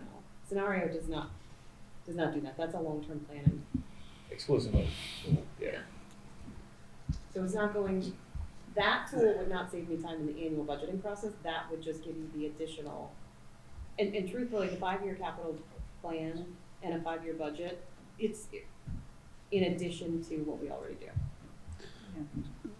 So it seems like it's a generally correct statement that the idea behind transparency and planning and and prioritization of longer term expenditures, costs, et cetera, is outside of the 2027 operating budget space. So, like, to the extent I guess what I'm like.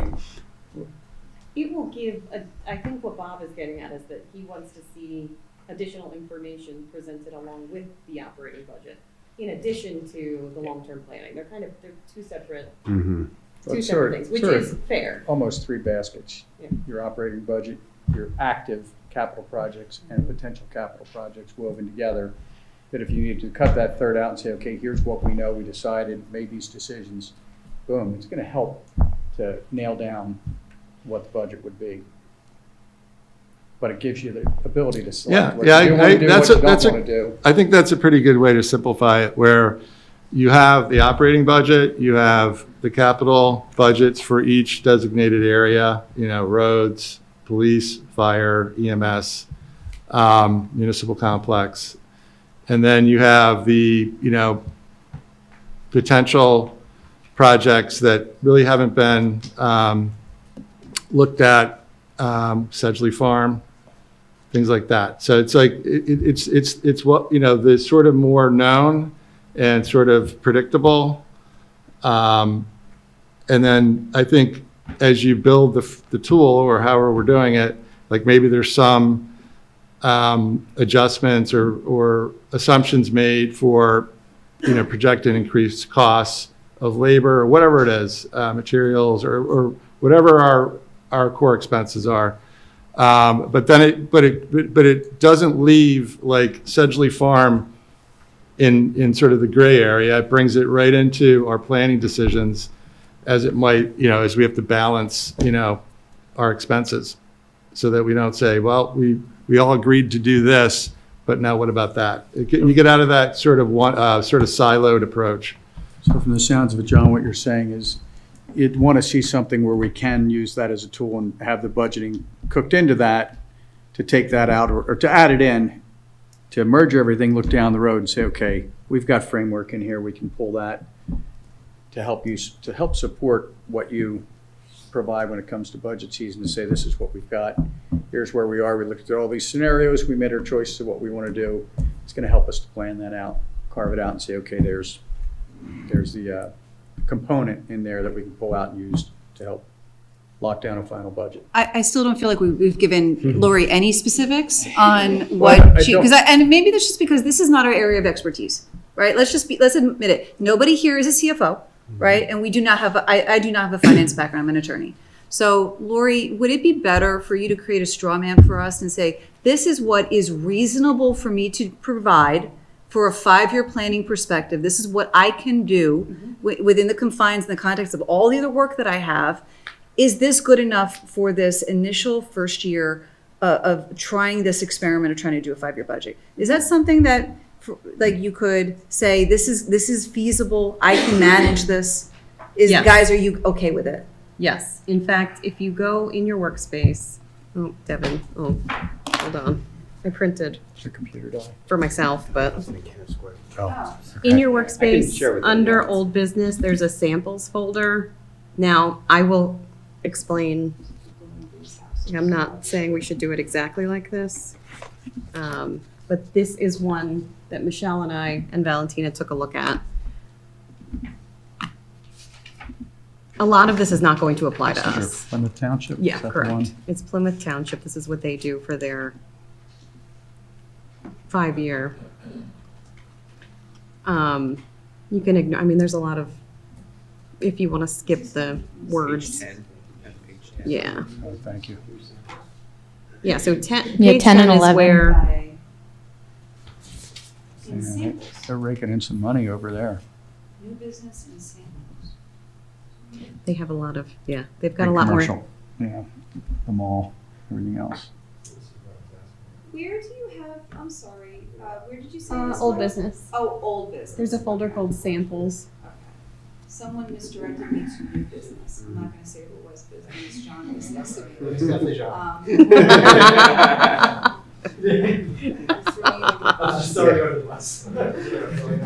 So this is an example of, this is what's done, I mean, this is an Excel spreadsheet. So the regular 5-year general fund operating budget, I can easily create, I shouldn't say easily, it's not as easy as it seems, and I can do the 5-year projection on the regular operating budget. Okay.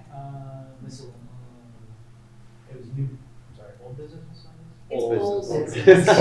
Old business under Not- samples, Plymouth Not new Township. business.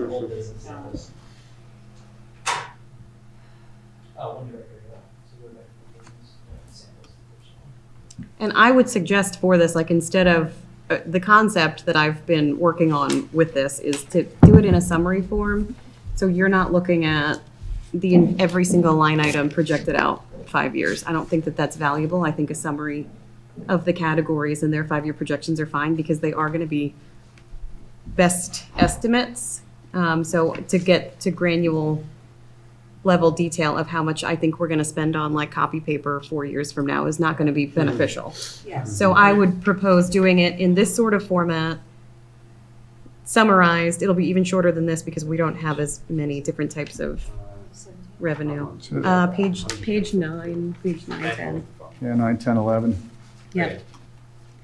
And then if you go to page 11, that's where their projected capital expenditures for all funds now. And this is where I say, because everybody in their home rule charter, their budgets are completely different than ours.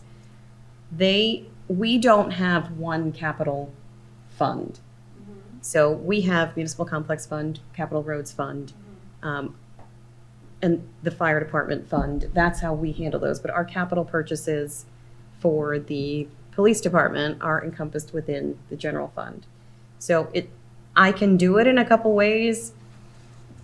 I would suggest we start in this sort of format where we just list everything out. Well, this is a good foundation to load into the software upon getting it, so it's a step in the right direction. Does everybody agree?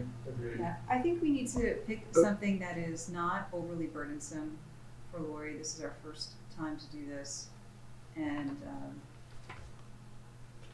something like this would meet my expectations. Okay. They have a fitness center.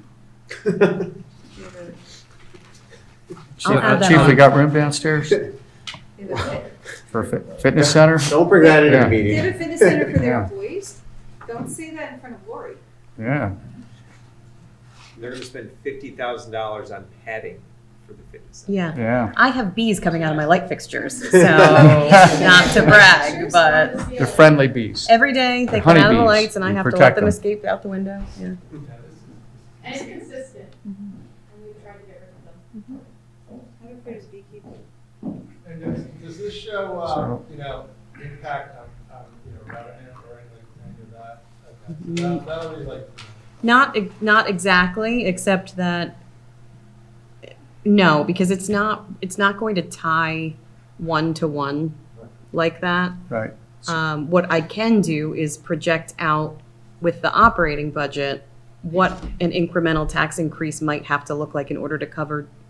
Because what I'm going to do is I'll take the budget and then you estimate the increase every year for expenditures and any other, any other big expenses that I know that are coming, and then you have to adjust the revenues accordingly, and we can't get revenues from anything other than taxes.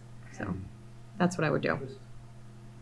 They do have tax terms in the back. Yep, and I can absolutely recreate that. They project their millage rate increases. Yeah. in the plan, first page. Yep, I can, Michelle is already pulling, Fire one. Michelle's already pulling data for those, the charts that are in the back here. We met about it last week. So what it feels like, what I'm kind of feeling is, like, this seems to be the information we all want. I think the question becomes, like, this is great for a framework for what you can work on. And then I think the question becomes, moving on a go-forward basis, is there a software solution that makes doing this a lot easier than you guys having to manually do this And over and over and over? I would presume more. Yeah. It would do more Yeah, I think it's for gonna us do a lot more. than. When we see the presentations, it'll be an eye-opener. Mhm. Here we go. I mean, this is a good framework to start with, absolutely. That's, Thank you very much, Lori. yeah. Mhm. That's helpful. Then I know what. Marching No, orders. What do you want to and see? All right. I'm sorry, I think we're just all suffering from a failure of imagination, right? I mean, it's hard to know what to tell you to do when I don't know what to tell you to do. No, and Yeah, I we understand had- that, and that's why I thought let's look at Great if something we- and see if we like Thank it. you very much for this. So, well, we All can right. we can move on from there and So come back I to. want to ask, should we move the Wawa? I think that's a good idea. An hour and a It's a half. good suggestion. Okay. All right, we're going to jump ahead on the agenda here because we've got a young lady that's been waiting patiently regarding Wawa, and we have that at the very end, I think. Right? Yes. So we're going to move that up and let you get back to Pittsburgh or wherever it is you're staying tonight. So which one is that? That That's the would be resolution. Page 4. Number resolutions 2. number 2. Yep. Consider adoption of Resolution 2026-14, transfer of restaurant liquor license number R-17366. There's been discussion that we've had about it.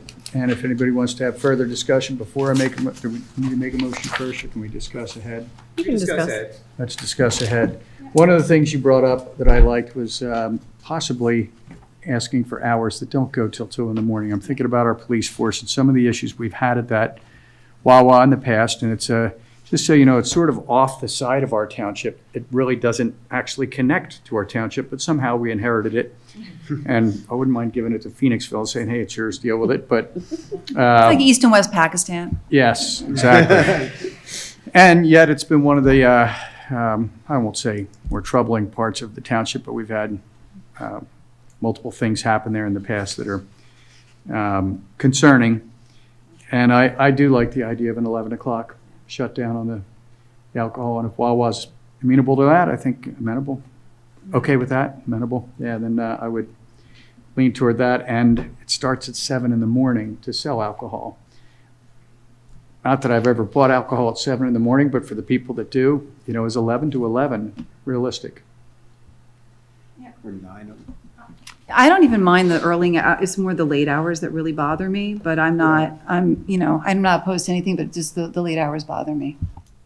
Yeah, I like the 11 o'clock. The morning is less of a concern to me.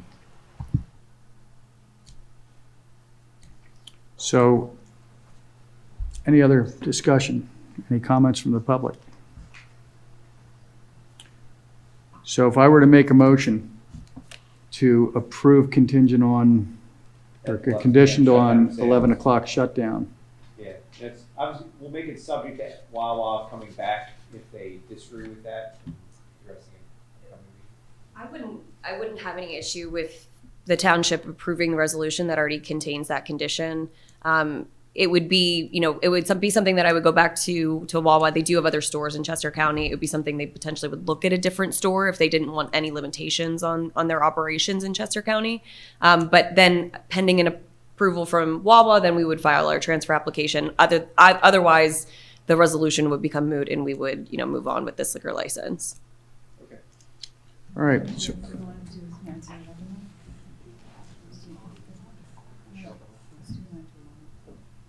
do I make the motion? Because you're a damn lawyer and you probably know the better way to say it. Why 9? I personally, my knee-jerk reactions don't limit the hours at all. I'm very just generally against syntax and things of that regard. So my knee-jerk is to oppose that kind of stuff. If it's legal, it's legal. That's where I get the arguments, but that's where I tend to just lean generally. Why 7 to 9? Why not, or why move 7 to 9? Why not just make it 7 to 11? So, okay, but you're still. So keep it 7 in the morning, but cut off at 11 It's not a hill at I'll night. die on. I'm not going to stand in here and grandstand and vote nay. Like it's if that's what people want, it's fine. I'm not going to fight over it. But No, I'm fine with 7 in the morning. If everybody Yeah. thinks that that's not going to impact our issues with, potential police-related stuff, that's, I'd love to hear what the police chief has to say. it's actually a good point.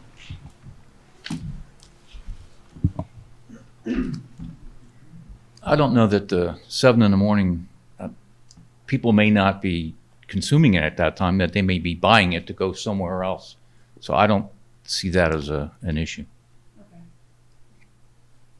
okay. Do you agree 11 o'clock is, what are your thoughts on that? I'm not going to weigh on the exact time. Bars close at 2, so I don't see much difference between this and that, but that's up for you folks to decide, not me. All right, well, I'm I'm fine with 7 in the morning. I think the 11 Yeah. o'clock seems to be pretty consistent up here as a Yeah. Okay, so where's the resolution? last page, bullet 2, under resolutions and ordinances. Okay, so I move to adopt resolution 2620.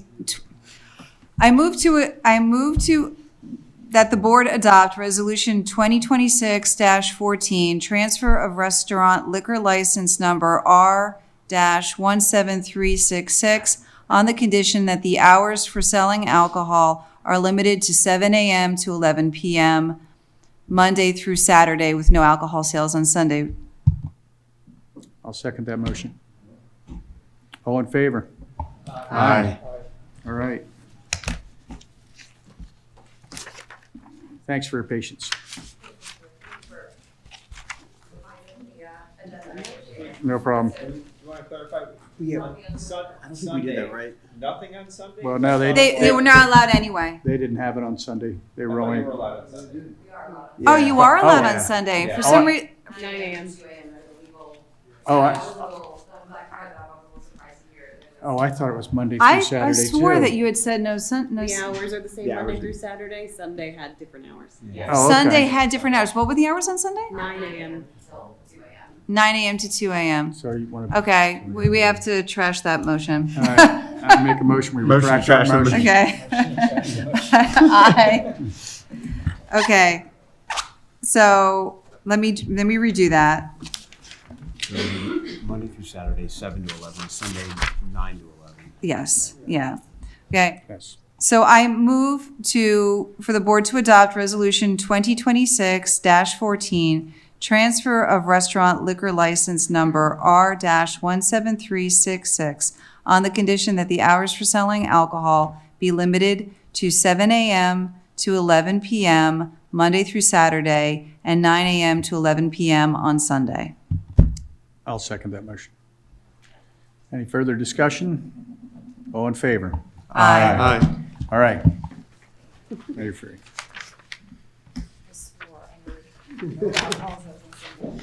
All right, let me see if I can figure out where we were. New business. Discussion of 2026 roads program. And Bob, if you want to, Bob, Thank you for are waiting, up. Mike?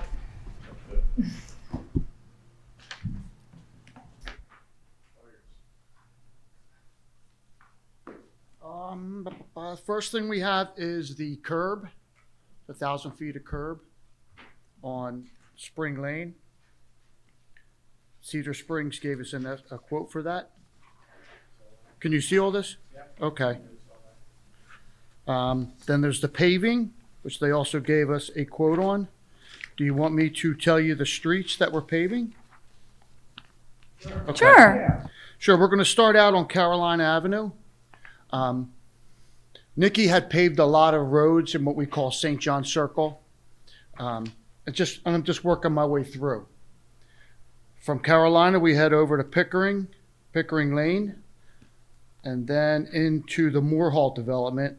There's Meeting House Lane with Walden Court. There's Biddle Lane with Adamson Court. And Cedar Springs gave us an estimate for that. So one of the things that I was talking to Laurie about is a paving preservation. We have a line item for tar and chip, but none of our roads really need tar and chip done right now. It'll be a few more years before we need to do that again. So I found out about some different paving preservation ideas, and they have a thing called cape sealing. I measured Nathan Hale, Patrick Henry development. You do the whole development. They put down a liquid asphalt. They put down a 1/4-inch cubical stone. They roll that in. They come back the next day and sweep that up. 1 or 2 days later, they come in and they put down a slurry. And that is like a paved road. It's 1/3 of the cost of paving a road. And supposedly it looks like, a paved road. 8 to 10 years of service. You can do this 3 times before you have to pave. So it's something, I want to take that line item and it's, because we don't need to tar and chip, and we can't tar and chip in developments. And this is a way to preserve some of our developments, with, So have you gone out to other areas that have used this and seen the product? I have not. Yeah, I was going to suggest, I think that's important. I have a little background in asphalt and concrete. I work for a commercial paver, and I'm not familiar with this. I mean, I love where you're going with, the cost effectiveness and all of that. the slurry, is that asphalt slurry or is it like a coal tar? Like, I'm not exactly sure. I know it's PennDOT approved. PennDOT's using it. And Okay. it actually lasts a little longer than the chip, right? If I'm not mistaken, that, I think. Tar the, and chip, correct. Tar and chip lasts for what, 5 to 6 years or something I like think that? 8 years maybe, yeah. And this goes a few years more. I guess it would be helpful for you to go take a look at where it's been done, and maybe where it's been done 2 years ago, not a new job. Like, but see how it's held up, the performance of it, and then one of my other questions would be, like the tar and chip. People having the stones kick up on their cars and stuff like that. I don't think people love driving on the tar and chip roads. I know it's good for, particularly up on the mountain where you want traction. Those systems don't give you like structural strength.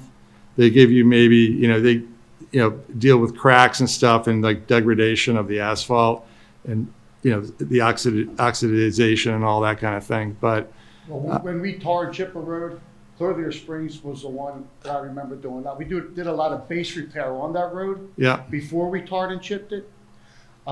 Nathan Hale, Patrick Henry doesn't have, the road's not that bad, although it's older and it's cracking. yeah, So you don't have to do any repairs to it. okay. At this time. No. I have pictures of it, what it would look like. If you want to see that, I can show you, but Definitely. I haven't seen it in person, no. Yeah. I think a little more due diligence on that would be great, I think, to give it the green light and just understand like the installation of it, like with asphalt paving, once it's in, once the line striping's done, pretty much the road's open. And just what's the downtime with this system, because it's multi-step. I don't know if you know anything about that. One day to put down the liquid and stone it. The next day gets broomed up. A couple days later, the slurry goes on and it's done. Okay, so the homeowners are off that road. Are they allowed to drive on it or? Yes, they can drive on Oh, it. they can. Okay, that's When the good. slurry dries. So it's shut down for a couple days and then they're finished? You know, they'll be able to drive on it all throughout the process. Oh, okay. Yeah. The advantage is you won't have the chips for 2 weeks Right. tracking into someone's driveway. That's what people don't like. Yeah. No, if it were me, and I'd be happy to go out and see some of these, with you. Like, I would want to ask, hey, what don't people like about this, or is there any downside or anything that we should be aware of, other than it sounds great and it costs less. What aren't we getting? I would just be like a sort of discerning shopper, if you will, particularly like a new system in the township, so that we don't hear. There's no blowback. But no, I think it's great that you're exploring all that. So thank you. I think the fact that PennDOT's using it, it must be pretty good. Yeah, it's true. You know. Good point. Yeah, I'm just, I was gonna say I did speak with PennDOT and they did recommend it for these roads as well. So just a question, how many roads would you be considering doing with the Cape Seal? Nathan Hale, Patrick Henry. Okay, just this, It's just one this, development. just those two roads, And then okay, that development is done. okay, It's preserved. okay. I mean, I would be inclined to approve this, contingent on you, actually seeing a couple examples in person. Just, that's my initial thought. Well, I can make a phone call and find out, where it was done. I'd be willing to, if we want to make a road trip out and go see it, talk to the guy in your position who might have already used it, and just say, hey, was it everything you hoped it would be? Because if it is, man, it sounds great. But considering the fact that we're going to be struggling to be scheduling a June meeting, I wouldn't want us to postpone this if you think this is a viable idea and then this would be next year's No, paving? this is this year. It'd be this year. So yeah, I mean, I would be inclined to give you approval for this contingent on this meeting, Agreed. And we have to bid this out, which puts Yeah. us on a time constraint because we have to do this work while school's not in session. So this would not be done by us, this would be bid out to someone We else. have to bid it. This was Yes. bid out, yes. This is not in-house work, Okay. correct? Similar with oil and chip, we did the same. I agree. Yeah. I'll make a phone call tomorrow. And Bob, he has spoken to he attended a training where they do this. We've spoken to PennDOT directly about this to make sure that it is, because this, I mean, the information came directly from PennDOT. It's in their publication that they put out to the whole state. You just haven't physically seen it. I mean, the other but yeah. option is, we're talking about one neighborhood, we're rolling the dice on their neighborhood, not, you know, it sounds like it's, the odds are pretty good it's gonna be, I mean, you have confidence in it. Have you talked to anybody at any of the meetings that used it already, or No. any of the roadmasters? that No, have- just a guy from the Asphalt Maintenance Solutions who Okay. introduced it to me at PSATs. Right. Let's- Yeah. I think we approve it based on you doing a phone call to check, and then maybe a road trip to just, you know, go out and take a look at one area that has it, and then, you know, give the thumbs up and knock it out. Sure, I can All right. get that done, yeah. You don't need to amend it yet. So tonight you're just authorizing it to be put out to bid. You can always reject all the bids. Yes. Yep. Didn't want to cut you off. Any other stuff going on? Anything? That's it, right? All right. I'm just going to tell you the numbers of all of that. You have the estimates in there for the paving program. I'll start with the Cape Seal, though, what we're talking about. What Bob is referencing is the line item that we have for tar and chipping. That comes out of the capital budget. We budget $100,000 for that. We expect this to come in under it, but if it doesn't, of course, then you have the opportunity to make a decision at that time. The paving program, If it comes in under, do we have the option of adding some additional roads? yeah, if we I know we've discussed, no, It wasn't that much under. you don't think so? You don't think I so? don't think it's gonna come in Okay. substantially Okay. under, no. Wishful Just thinking. curious, is it 10% less, 15? Any idea what the normal delta is of cost from one to the other? Yeah, it's about a third of the cost of traditional paving. So if it were 100,000, we might get it in at 35? I'm sorry. No, Oh, it's a- if we were to pave those roads, it would Oh. cost, Compared to tar and chip, where is it? Are we real close to it, or? No. that's hard to compare though, because we would never oil and chip those roads though. Oh, I see, They're not a candidate for oil and chip. I see. I gotcha. Yeah, so we're comparing to traditional mill and paving. And I can these tell roads you are not ready to exactly be the milled and square paved yet. Yardage price, if you want to know. No, it's okay, it's okay, I get the gist of where we're going. Yeah. I believe it's around $6 to $7 a square yard, as Okay. opposed to 3 to 4 for tar and chip. Gotcha. But you get more life out of Cape Seal. So just one quick question. I wanted to look into this. I'm just curious about it. The contractor that does this work or that introduced it to you, what's the name of them again? Asphalt Paving Solutions, Okay. AMS. So Great. here's the logo right here. Yep. Name rings a bell. Okay. Okay, well, in that case, I think we move to the next item, and I will make a motion that we advertise the bid 2026-2027 Cape Seal Coat Project per Bob's recommendation on Nathan Hale and, what was the other one? Patrick Henry. Patrick Henry. Any comments? Public? Right here, second. Second. All in favor? Aye. All right. Okay. Thank you. Thank Thanks, you. Bob. All right. Consider release of infilling EDU for 10 Mill Road. Paul, you want- Yes. So 10 Mill Road, it's an undeveloped lot. They are proposing to build a single-family dwelling, an attached garage, an in-ground pool, decking. They're going through the stormwater management permit application. The last review letter was completed by my office on January 9th of this year. There were a handful of comments, but there was nothing of significant need. The one item is that they're looking for an EDU. Now, this lot, 10 Mill Road, was included in the planning for the township. This was a lot, it's not even an infill. This was one that was specifically called out. So the planning commission reviewed this in this past meeting. They unanimously approved the release or the recommendation for the release of the EDU. So now it's to the board to determine if you want to release it. So this is a lot. If you went up Whitehorse, turned right on Mill Road, down by, yeah, it's almost adjoining. So right across from where Boovie used to live. It's right before you get to Bova. It was On Bova the- owned the land, and then they subdivided it. So they took down a bunch of trees this last week. With a permit? Excuse me? With a permit? I'm assuming so. They don't have a construction permit. I actually spoke to Kim about this. But in terms of the location, it's like a flagpole lot, so it's cutting directly behind the property owners who are on South Whitehorse at Mill Road, going towards us.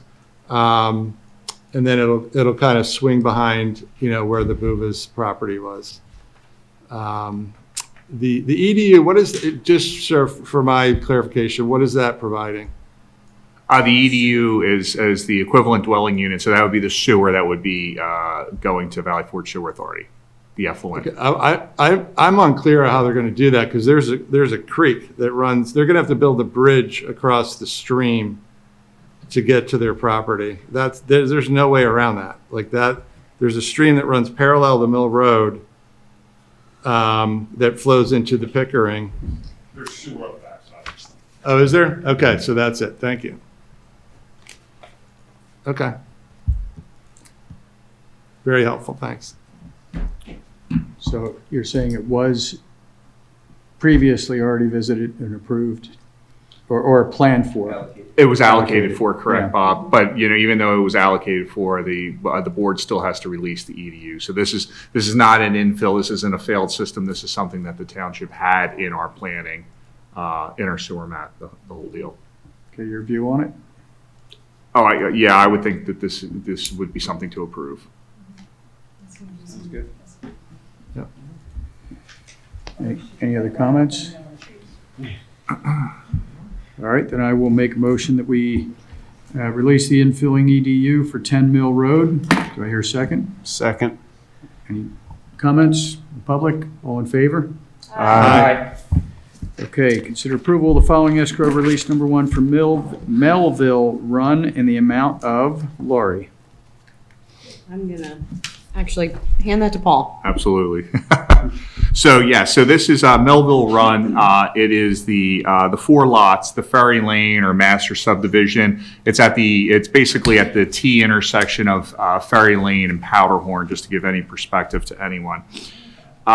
The developer for the property, HG Properties 90LP, reached out saying that they wanted to request an escrow release for the 4 lots. We went out there, we completed a site inspection, and items that they were claiming, we went back and forth. Everything worked out nicely with where we ended up. So for 102 Ferry Lane, we have, and I should note that we have submitted our letters, and they're in agreement with HG Properties 90LP letter. For 102 Ferry Lane, we are suggesting a release of $22,899, which will leave a balance of $19,675 for that property. For 104 Ferry Lane, we suggest a release of $21,199, and that will leave a balance of $35,962. For 106 Ferry Lane, we're suggesting a release of $19,715.50, and that will leave a balance of $7,849. And for 108 Ferry Lane, we're suggesting a release of $14,793. That will leave a balance of $13,157. We have, like I said, we did the site visit. We are in agreement with what the developer is suggesting. So, up to any questions that the board might have. Is 104 the one that hasn't been built yet? Is that why the escrow balance is higher? 104. Because I know one of them hasn't been built. The three are up. Yeah, I think that would be 104. Yes, that would be the one furthest in the back. Yeah, it's 102, Yeah, it's 104, just like 106. the back Yeah, of and the 108's closest to Pauling's. Yes, it would be Yeah. 104. Okay. If there's no questions, comments, then I'll make a motion that we approve that the release of the escrow as listed and discussed by Paul in those amounts. Second. All right, all in favor? Aye. All right, discussion and possible motion on Valley Forge Fire Company's Pot House substation repairs. Lori. Yeah, so this is a continuation on a discussion that we had a couple meetings ago. The fire department has alerted us to some structural issues at the substation on Pot House Road.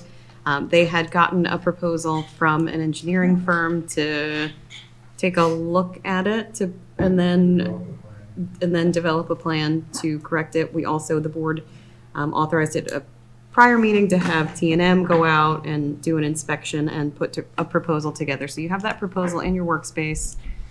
Paul, I can let you cover it, but I will start by saying that the discussion, we don't have to get into too great of detail as to the specifics of the proposal, but I think the question before the board will be the direction that you want to take to handle the repairs. Do you want the township's engineer to prepare and not review their own plans, but to prepare the plans for the repairs? Or would you prefer to have a third-party engineer prepare the plans and have the township's engineer then review the plans? And then we have to have a secondary discussion about payment. So I guess the value of having a third party is a check and balance and a second set of eyes. If you were to prepare them, Paul, would you get an outside perspective on the plans? Or I guess I'm trying to value what's the cost benefits of both approaches. Yeah, no, I wouldn't go and solicit a third-party group. What I would do is a QA, QC internally of this. So my project team that would be handling the land development, we would go through the design, and then I would hand that over to a construction inspector or another project manager and say, hey, punch holes in this, see what you see. We know the ordinances, we just want to, it would be more of a constructability type of situation. There is a structural component of this as well, and I'm not going to even pretend to be a structural engineer, but we have structural engineers on our team who would go through the design and would go through the same process as well, Danielle. And the value of you doing it is perhaps doing it more quickly than engaging. I'm trying to understand, like, would it be done more quickly? Would it be less expense? What are the benefits? And you don't have to answer this. Maybe this is a question for Lori. Let me jump in real quick. So one of the challenges we have with Gorski is they wouldn't even get to this point without giving them $5,000 to tell us what it's going to cost to do the project. So I don't know how quick they would be compared to Paul or you know, I know they're, I mean, do you guys have any thoughts of one or the other, that was there a benefit either way? I personally think that there would be a benefit of Paul doing the work, because Paul represents you all. He's the guy that would be reviewing the work, and it just seems to me that it would be logical for him to come up with a plan for it. Well, I think that it removes the redundancy of having somebody come in and then oversee them and us, you know, over top of them. So I think it might save money, and I think the main thing is you guys want to see it get done, right? And Paul's done pretty good work so far, so we could probably count on him. So. Paul got out there in a timely manner. He brought a structural person with him, and they looked at all aspects of the job. And now it's time to come up with a plan, nuts and bolts, how to fix it, how to make sure that it's not going to be a recurring issue with additional drainage concepts and all. Okay, excellent. All right. Thanks, Tom. Sure. So that said, I mean, Laura, did you have any other comments or thoughts on it? Yes, so then the second part of the discussion that was raised by the fire department at the meeting when they brought the concerns to the board was that they would prefer that the cost for the plans and the cost for the repairs do not come from the capital, but the Valley Forge Fire Department's do not come from the Valley Forge Fire Department's capital budget. So my feeling is this is what we have the capital budget for. I think this, I understand we don't want, you're concerned about not depleting it, but I do think this is what the fund is for.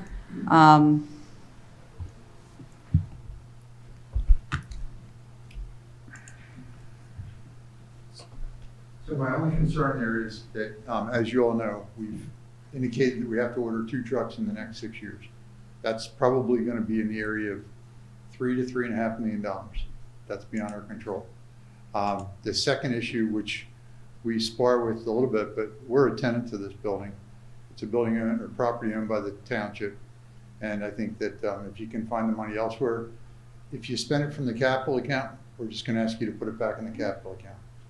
So I think that if you have some flexibility and you have the ability to find the money elsewhere, it might make more sense to allow the truck money to build up. We've redefined in our house, we've redefined that we want to keep the capital money only towards trucks because they're escalating in cost so much. I want to speak to that part. The lease agreement does call for this to be a fire company obligation, for better or worse, but that's what it's, including structural repairs. Yeah, so I would disagree with that only because the building was never engineered correctly. The building's poorly designed. It sits below the road surface. It captures water. It was designed in a way and inspected by whoever the engineers were for the township at the time in a deficient manner. And I don't think we should be held responsible for that. So the point you make is a good one, is that no matter where the money comes from, we have an obligation to get this done. They're not going to be able to say, okay, we have the money, let's do it. We fund the fire department. So whether we take it out of the pot they have and repay it, which is what we'd have to do to get you where you need to be, or we take it from, another fund. Tom, I don't want you to think that by just taking it out of the fund that I'm not committed to fully funding your needs for the fire I department. understand. Okay. Yeah, it's the right hand or the left hand. I understand. Well, but we're not, if I understand correctly, the fire truck money will come later. I mean, my thought is we use the money in the fund that's there for the things it's for, and then we replenish it as we need to if we don't need to replenish it yet. I don't know. This is part of that 5-year capital plan. Yeah. Right? How do we? Is there, from an economic standpoint, Lori, the money that we're talking about right here for this initial work, this is About $60,000. $60,000. Okay, so is there any, we don't have this budgeted, right? So we'd have to take it from our operating reserve, right? So, no. No, it would come from just because it's not budgeted doesn't mean it can't come from the Valley Forge capital account. Oh, no, I know it can come from the Valley Forge yeah. capital account. No, I'm saying the alternative to that would be, I think it should come from the Valley Forge capital account. I'm trying to understand, is there any kind of scenario that's more financially advantageous to us? Is the capital account invested in diamonds, right? And we're getting such a ridiculous rate of return that we want to take this money from another pot? Not. Okay, No. my vote would be then to take it out of the capital fund. You're saying out of the Valley Forge capital? I see your point. You've got a line item where you're looking at, hey, this is the money we have, let's go down that road with the vehicles only, but we're going to pay it one way or the other. If this was a tenant that wasn't a not-for-profit that we're responsible for funding, there'd be a great case to say, I'm leasing something from you that's defective on your side. And it's a bad product, and we could go back and battle that, hey, the agreement says this, but you make a good point. It's a product that's leased that's never designed correctly to start with. It's a river running through it. So where the money comes from, anybody else have any thoughts? We're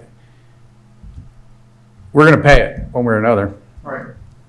I'm throwing the options out there, as long as it's understood that you're paying it today or you're paying it tomorrow. Yeah.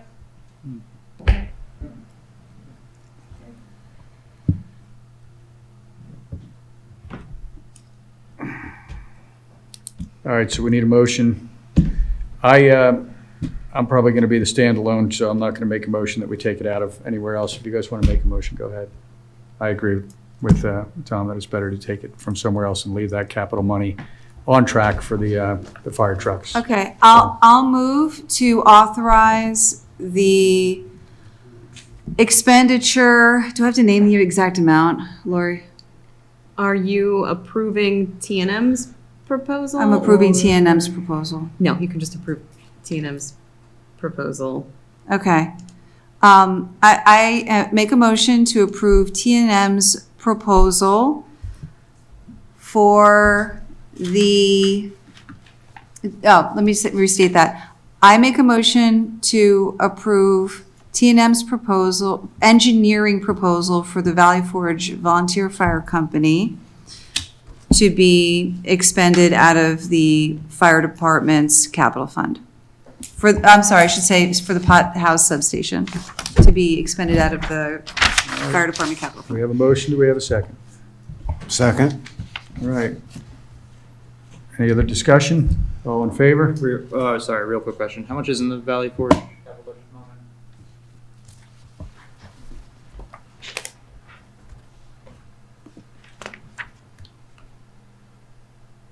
$1.765 million. Okay. We have a motion, we have a second. All in favor? Opposed? Aye, I'm in favor. Okay. Okay. I didn't hear any ayes. We didn't so- know. Yeah. All in favor, say aye. Aye. All right, opposed, nay. Yeah, I'm with Bob on this. I mean, We voted, let's just move on. We got, All right. Discussion of First Resource Bank proposal, Laurie. So this proposal is in your workspace. We've talked for some time about changing bank accounts around, finding more advantageous interest rates for township operating funds. In addition to that, the accounts that I'm proposing to move to First Resource Bank are currently housed with Truist. Truist we inherited via the merger many years ago between SunTrust and BB&T, so we didn't start out as Truist customers. First Resource has put a really competitive proposal together for us. Their customer service that they'll offer us is very enticing to us as a small staff here. Individual contacts where I'm not having to call 1-800 numbers and sit on hold for 45 minutes every time Truist's portal doesn't cooperate. You don't have to run to the bank physically? I will not have to physically go to the banks anymore, which is a huge win for me. They will give us remote deposit machines. One of our biggest issues as well, in addition to, I have 4 different portals that I have to manage for just our one bank. I'm a yes vote, so Great. can we just Less move is along? more. Sure. Yeah, you got I my mean, support. you're gonna get 1%, you're gonna get 1% interest on this, right? Isn't 3. that- It's a big jump.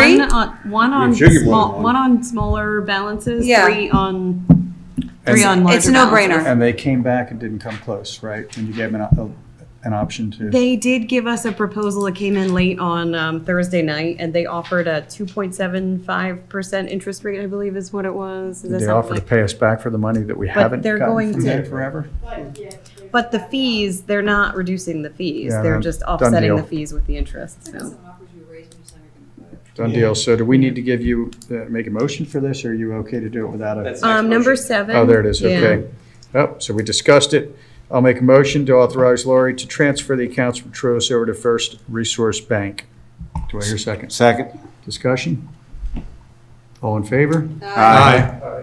I will say, expect to see this on the agenda again in the future. I have other accounts that we're targeting, but one piece at a time. so. Okay. Thank you. Authorize Laurie and Valentina McCartney to attend the Delaware Valley Health Trust Educational Conference June 24th to 26th, 2026 in Cambridge, Maryland. I did it backwards, but I'll make a motion that we authorize what I just read. Do I hear a second? Second. All right, discussion. So Delaware Valley Health Trust, they're our insurance carrier. So Delaware Valley Trusts, they have our property liability, our health insurance, and our workers' comp insurance, and they sponsor an educational conference on each one of the trusts on an annual basis or every 2 years.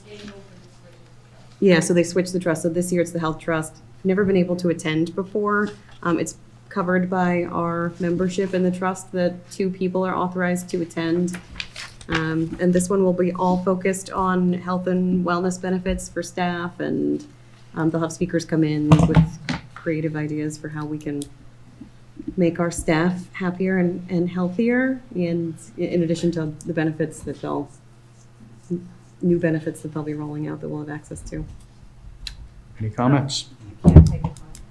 Oh, I just think it's great that you're investigating opportunities that are no cost to the township or low cost to the township, where you're going to educate yourselves. And I think this is fantastic.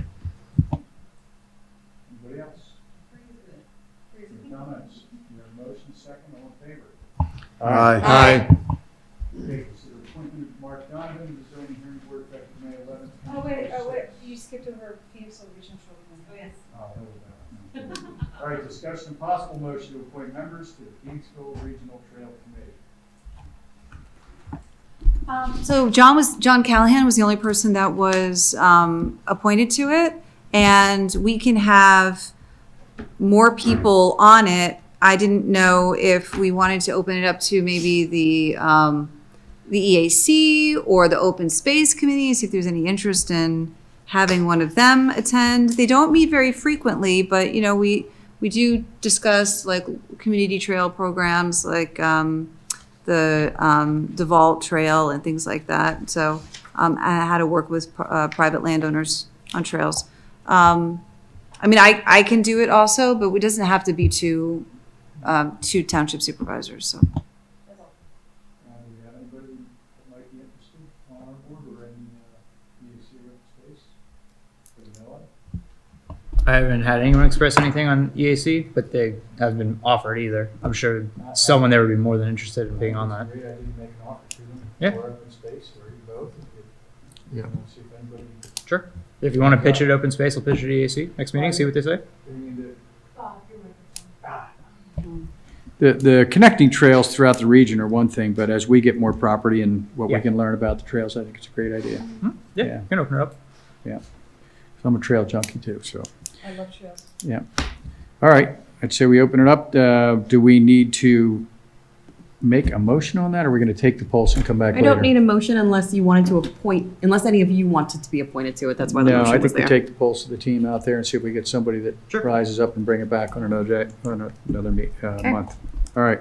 Now, I'll make a motion that we appoint Mark Donovan to the zoning hearing board effective May 11th, 2026 as an alternate member for a term to expire December 31st, 2027. Do I hear a second? Second. So we had a brief interview with Mark the other day. Obviously, he knows his stuff on the zoning, and although he can't make the normal meeting date, the alternate, and the way things work, they saw value in having him, which was similar to what Norm Butts had, that as needed, they could find a way to work out what had to be done. Yep. Did I say it right? Mhm. All right. We have a motion, a second. Any? All right, all in favor? Aye. Aye. Resolutions and ordinances. I'll make a motion that we adopt the resolution 2026-13 zoning hearing board appointments. Do I hear a second? Second. Any conversation or things to point out on that one? That is just the official action that has to be taken to appoint Mark to the zoning hearing board. Got it. All in favor? Aye. Aye. Consider adoption of resolution. We did that. Was the Wawa. All right. 2-minute reports. John, anything good to report? Historic, I was at PSATs, and plus there was the Valley Forge, 1485 conversation. So I did not attend. However, Peter's here, and Peter's here. Thanks for being here. And I think the big thing was this 250 coming up, which we heard about this evening. So that's it for me. Excellent. For the EAC, they're looking to possibly doing a campaign sign recycling. They've reached out to East Whiteland, who said they supposedly an East Whiteland rep said they'd be able to take anything we collect, which would be nice. It'd be nice if we get those recycled. The BioBlitz in Valley Park went really well. They had a pretty good turnout, had a bunch of people out there. That was the staging or the trial run for possibly doing a BioBlitz at Sedgley, which we'll hear about at the end of the month. And then the big thing, which ended up being more controversial than I thought, was the deer management stuff. So that came up to the EAC, and a lot of people expressed hesitation over immediately jumping into doing deer management. The biggest concern, or one of the big things, was, is it even a problem? Do we have quantitative data that says, yes, this is a problem. And to their point, if you look at least just last year compared to this year, deer accidents are the same. Deer events are the same. They haven't changed at all. I don't know what that looks like historically over, 10, 15, 20 years. But that was their recommendation, was to look into that and actually define whether it is or is not a problem via objective criteria. And then through that discussion, they also, one person was interested in possibly adding additional hunting ordinances, which would further increase setbacks for gun and bow hunting from separate residences and property lines, above and beyond what the state already regulates. So that was something else that was a conversational thing. That wasn't like a board-wide stance, I would say. So those are the two big things on the EAC for that. Okay. Danielle? So I have a meeting with Superintendent McTiernan as my role as a liaison with the school district on Friday. So I'll be able to report back on that in the next meeting. Can I discuss a little bit about the deer meeting that we had today? Real brief. You can, but Real brief. Super brief.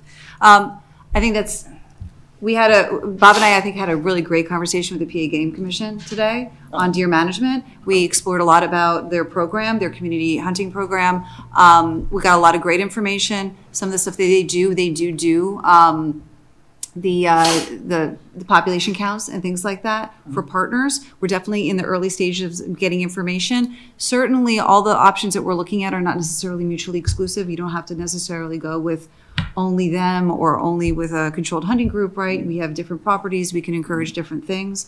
But it was a really good conversation from my perspective. Bob was able to even get the commissioner who's responsible for this region to join that call. So we had staff, we had the commissioner.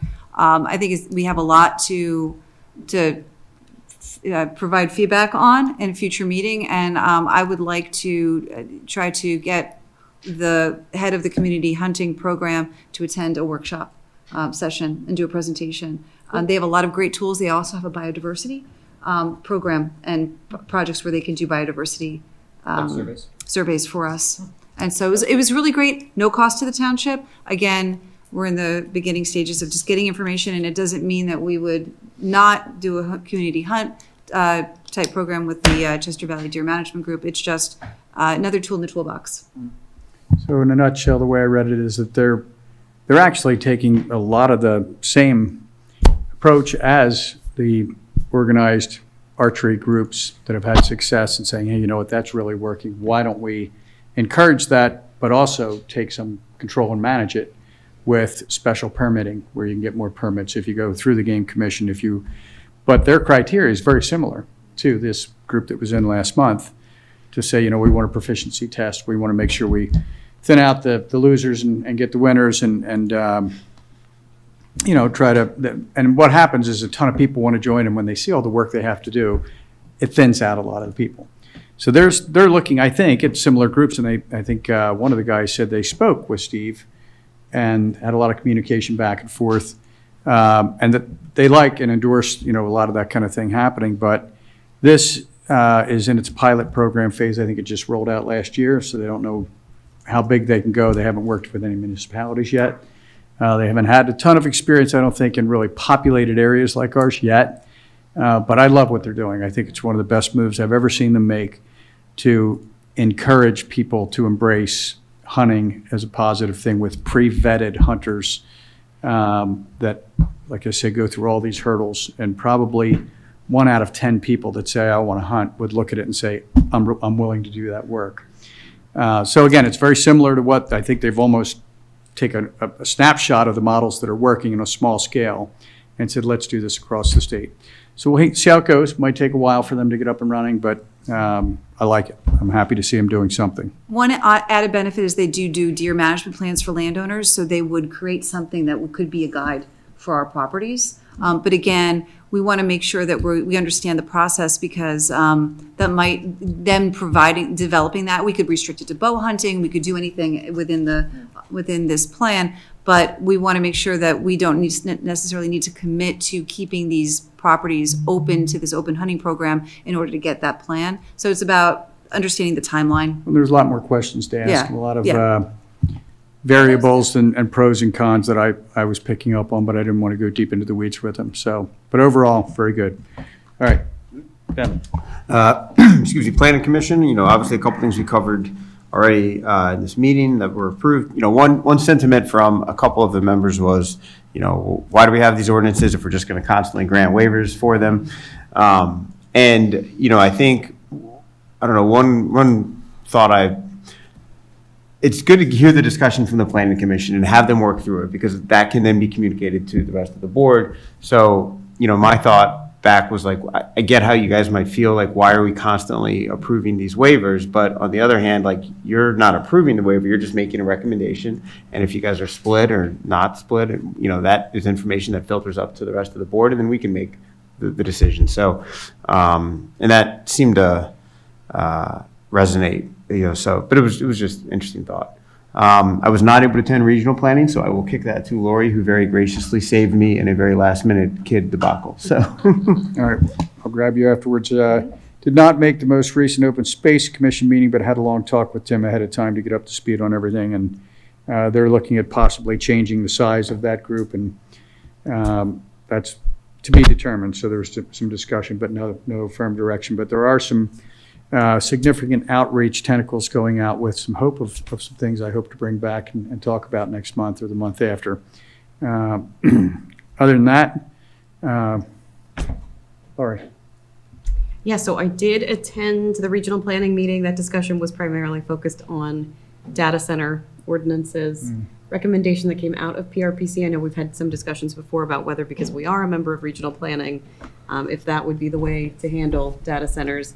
Their recommendation is, and I think Devin touched on this before, but their recommendation is each municipality handle it themselves, and then perhaps a regional solution might come about later on, but it doesn't seem like anyone is jumping. They know how many reference ordinances they can point to that says this is working well, this is well thought out, this accounts for all the stupid side things that people aren't thinking of. The PRPC, the solicitor for the PRPC is working on a model ordinance. Okay. I would say Mike has some that we've got, so we're going to take a look at some of the models that we have. I haven't seen the model yet from PRPC, so I think we've got some good frameworks that we can start with. So we'll circulate those and plan a discussion for that. one of the sentiments at one of the earlier regional meetings was this idea that your initial township ordinance, maybe fairly cumbersome and burdensome, maybe beyond overly restricted, maybe beyond where you might ultimately land as a kind of defense mechanism, while we maybe see if a regional, if there could be agreement in a regional agreement. So that was just one interesting point about it. Yeah. All right. Other than that, the creek, we just were notified today that the Creek Road Bridge will be closing on May 18th. Yes, we found out after the signs were posted, so no. If you want to call that, we were notified today. I was notified today by Bob. 6 inches today going around them. Yeah.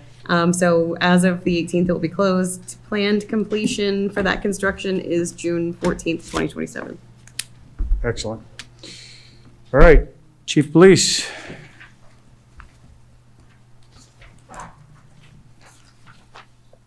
have the April report from me. Any questions? Entertain at this time. Okay. Laura took my thunder off, so bring up Creek Road. Beat you to it.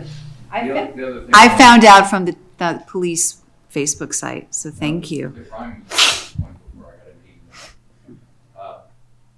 Just to remind everybody, May 15th is National Police Memorial Day. Especially only this year with Corporal O'Connor being killed. They're having a ceremony Thursday night in Westchester at the FOP Lodge, where his name will be engraved with the others that have been killed in line of duty in Chester County. Just want to bring that up and let you all be aware of that. I think one or two of the representatives, state representatives, Right. Thanks, Chief. Paul. Yes, so we're presently working for the MS4 inspections for both outfalls and BMPs. I've been coordinating with Valentina and Selena to get correspondence out to property owners that are impacted to let them know that an inspector from TNM will be there, and they'll have a badge and everything like that, so they're not going to be surprised, and they'll be fully they can get business cards, et cetera. The other item, just to update everybody, the off-site improvements for the Wawa at Whitehorse and 23 the off-site improvements are going to start to commence. I don't know if they were out there today. Actually, I'm sorry, it would be tomorrow is when they're going to start. But I did let both the fire department and the police department know about that as well. So there's probably going to be some traffic snarls in that area during that time. Okay. Any updates on sidewalks? The on 23. So bad, I might pass. I know. I'm not trying to kill anybody. You can say no. The answer can be no. And we do have one. The answer is yes. So our office sent letters out to the 4 stragglers, and we did just on Friday night hear back from one of them. And so we're going to have a deeper conversation with him. Okay. He was kind of all over the place. So Okay. we'll have a conversation with him to hopefully move him along. Okay. All right. Or draft up a condemnation notice and send it in the mail. All right. That was an option. Evan, Tom, fire, tell me what's going on. Just yell really loud. You gotta push the button though. Other one. The one with the person on it. Hi. Yeah, there you go. Reminder on our car show scheduled for May 23rd. Love to see you out there. It's a good time. You have our report for the month. Nothing super specific unless you have something for me. But other than that, and just to confirm, the Creek Road Bridge closure is this is the entire replacement project going all the way through till June. Yep. Okay. Awesome. Anything else? Okay. 9 o'clock to 11. Awesome. Thank you. Hey, what time's the car show start? You're asking the wrong guy. He never. He's like,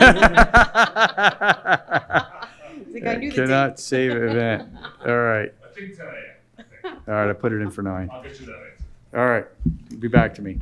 All right, announcements. Or no, I'm sorry, discussion items for upcoming agendas. Yes. Yeah, discussion on agenda items for upcoming workshops. Yes. Got it right. I'd love to try to schedule one of the game commission guys at some point to come in, if possible. Okay, so let's talk. So we had planned out for May, Sedgley. Cover for me. I'll just take this. No, keep going, you guys. I'll catch up. May was intending to be Sedgley. June was the budget we already talked about. Now there's that is a conflict because that is the workshop date is the same date as the conference that. Yeah. We just approved you to go to. Right. And then July. I'm having amnesia. What was July? So May was essentially June, possible cancel depending on what was going on. And in July, we were looking to reschedule actually. I think we had a few people that weren't. Oh, that was the problem. Yeah. Bob's out of the country, I think. We have multiple conflicts, schedule conflicts that I've learned about. So I'm out of the country too, but I'll call in. I mean, I've done it before. okay, so we should talk about that because the challenge with workshops is that we don't record them. So we'd have to have people on the phone, or you'd have to tell me to schedule the video people to come and record it. Very technical. Why can't we just do a Zoom? Oh, because we have to record it because it has to be public? Well, because I guess we'd all just be, I could do a Zoom, but the technology, like the microphones won't be working. They run the Zoom and interface so that you can see what's being presented. I suppose I could, but then the audience wouldn't, if anybody's here, like they would not see what's going on. Well, why don't we start with topics and then figure out who's here for what and when and go from there on that. So the May workshop is on Thursday, May 23rd. Is everybody available for that day? I know already that Bob is not available for in-person. May 23rd? I thought that was the car show. Oh, am I on the wrong month? I'm on the wrong month. I was listening. Thank you. I was in July. May 28th. But that's our existing workshop. Yes, correct. That date isn't it? Oh, okay. I know that I'm just making sure that no one has had conflicts come up because Bob is only available virtually that night. No, that's fine. Okay, so discussion planned is Sedgley. I just was hoping we could discuss a little bit more direct information on what would essentially. about essentially since we don't have a plan for the park. So. BioBlitz presentation. BioBlitz and houses? Just hit your mic. Is, I think there's evaluating options for Sedgley, including the question of the houses, the dwellings, and then also the master plan. I'd like to see additional, someone like Natural Lands, they have a landscape architect. I'd like to see Natural Lands come in here and talk to us about Sedgley. I know we have Simone Collins, but I'd like to see someone else with a different take. Well, if that's for the master plan itself, once we finish the grant, if we get awarded the grant, it will Okay, be part gotcha. of that process will be to issue an RFP for a planner to do the master plan. So I think it would be premature to do that at this point before we have the grant Okay, that's award. good feedback. Refresh my memory on the grants. We had one already go through. Yep, for- we've received one. We just submitted in the last 2 weeks, we submitted for the second piece of that. So to how get the much came full through for funding. the first? 60,000. Okay. So we applied now to the other program to hopefully get the other half of that. So once we have the full grant awards, and this is a very common process that lots of municipalities follow. Once we get the grant award, it will be a condition of the grant that we do an RFP. They'll want to see that competitive selection. I agree with you. The consensus we were getting back from the public is keep it simple. And I was looking at the different parks in the area, Lower Mars one, but I think NLT did Bryn Coed, which is almost identical to what everybody was saying they wanted to see. And that was one of their projects with Rick Traley's, I think was their architectural guy that designed that. So when the time comes, yeah, definitely we can put them in. We definitely have to get more. Yeah, that will be But- probably sometime next year. Back to the houses, we just talked about that before the meeting of, are we locked in that we can't do anything with them based on the bond application and the way it was written up? So we need to figure that out. I know that the grant money didn't preclude us because the grant was only for, I think, the 54 acres. So the grants we have, we're fine to go off the houses. We made sure that when we put the grant money in, or applications in for grants, but I think the bond you're saying has concerns of whether or not the houses are part of that. And we need to get a ruling on that of what we can or can't do and how we can navigate it. Because now, one of the concerns I see, and you guys saw it, is some of the things that are happening on the property with vandalism, with issues we've had. And that's Is that a concerning. topic for a workshop? Are you available, Mike, for the workshop sessions? I thought you had a conflict those nights. I do that night, yeah. Yeah. I would. Because we would want, think you're asking that's for a important legal to find opinion. I would You're need asking to a invite legal bond opinion. counsel, I think, for that discussion in addition. I think that'll be important because, that's That- one that's of more the like first an things. executive session. That's probably more of an executive session discussion rather than public. So I guess my question is this timing for this topic the right timing? Like, we can't talk about, alternative planners. Like, you know what I mean? Like, what are we going to talk about? So the planners, I think we can bring that up to talk as we get the next grant Yep. answers. That will be part of. And I agree with Absolutely. you. I think open that up. We will But definitely do an Right, but But for as far as May the- 28th, what is the focus of Sedgley Oh. Farm that we're going to spend a couple hours Or, talking about? do we put two topics on the agenda that night? Do we not have enough to talk about Sedgley and we put two things on the Yeah. agenda? Because I don't know how much we can talk about Sedgley at this point, right? If we don't have. Right.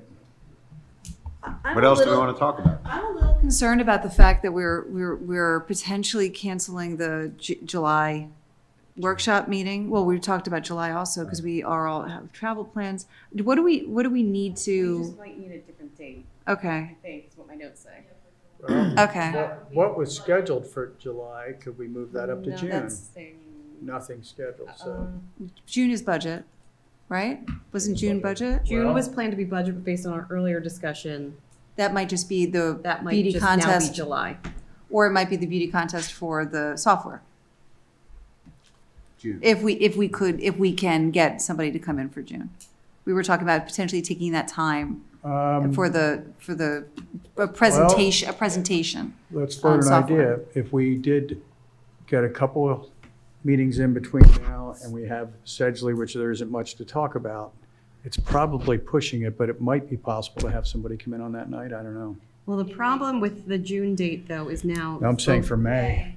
Oh, for May. For May, yeah, I know it's aggressive, but we like being aggressive. Maybe we can. I will not have my draft.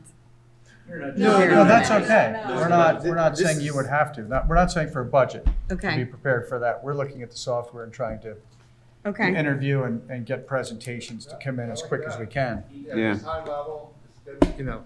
Yeah. Yeah.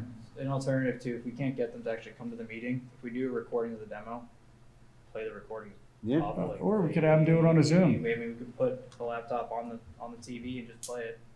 And then it's a public meeting, they can see the demo for themselves, they can hear us asking questions. I mean, that'll kill an hour. Maybe we have a couple options, just depending on what works out, but I mean, do you want me to ask the game commission people if they are available that night For May 28th? for May 28th, to do the presentation on the community hunting, the community certified hunter Oh. program? Given the choice between the two, I would put that one behind the budgeting tools Okay. and the software. Yeah, I would agree. No, I'm not saying it's a priority. What I'm saying is we don't know if you guys are gonna get to this, a software candidate to present. I'm wanna know if we should have a few options for the agenda. I mean, they're a company trying to make a sale. I have a feeling they'll be able to. I could be wrong, but yeah. my gut sense is they'll jump at this. I agree. I think we can get another one vetted between now and then. And then look at the three. Maybe we set that up for May 28th. The one thing I want to call out too is that the EAC has been trying to do a BioBlitz talk at our meetings, and we've rescheduled on them 3 times now. I really don't want to do it before it's like, I want to bring them in May. I don't want to push it off again. Would that be at Sedgley too? Like, could that? No, it would be the BioBlitz is at Sedgley, but Yeah. it would be here. in the Yeah. presentation. But so that ties in with talking about Which is Sedgley. why I got bumped to the dovetail together. Sedgley Sure. workshop. Yeah, that makes sense. So, is that enough for a work? I guess it's enough for a workshop. I mean, is there anything else we have to, do you think there's anything else we should discuss, Lori? Give us guidance. Give us, I know, yeah, everyone's what, looking at me. you're like, guys, you need to meet about this. No, I don't think that. I was going to suggest quite the opposite, that we don't have to find topics to hold the workshops if things are not at the right time to do them, is just my suggestion, rather than trying to, because what happens as a result of that is sometimes if we, have these workshops with things that aren't quite ready yet, is it does add additional workload on the staff when we're trying to then rush to do projects. So just putting that out there. If we don't have to find things if we're not ready for them. So my question on Sedgley, yes, we can have the EAC come for the BioBlitzes, for the BioBlitz presentation. What else am I preparing for that? Can we have an exec session before that one to discuss the thing that we should discuss in an exec session? I can. So I'd like to get some. Mike is not some available feedback that on night. I can. Yeah, Mike's not available that night. I will circulate dates to all the involved parties to try to get a special executive session set up for that topic. All right. And send a poll out. On Sedgley, is it possible Before the for this June meeting? board to go see those properties, like go inside and actually understand what we have there? I mean, the whole idea, like, we're just abstractly making calls, like, so whenever the timing's right for that, I'd like to go see everything. And Yeah. if we need to do it 2 at a time, we can do that. I can go last. I lived there for a few years, so I know it pretty well. Before the May 28th meeting? No, but Okay. Just generally. generally, yeah, like, let's get in Yeah, I there. think it's Yeah. good to Yes. know what you're We working can with. absolutely do that. Thank you. So we have to give you times for June, when we can potentially meet, or do you think that we should cancel June? I feel like I'm reading from your soul. I don't think. That you think that we should cancel the I June don't think workshop. that I've had this conversation informally with a couple people already, and I do not think we're gonna find a date in June Let's that's bail going on to it. work. Let's not force it. That's going to allow me enough time to be prepared with what I need to be prepared for, because if we move it too early, it's gonna come directly after the May workshop. All right, so what's, For the agenda, for writing the agenda for May, is it just Yeah. And potentially planning software, right?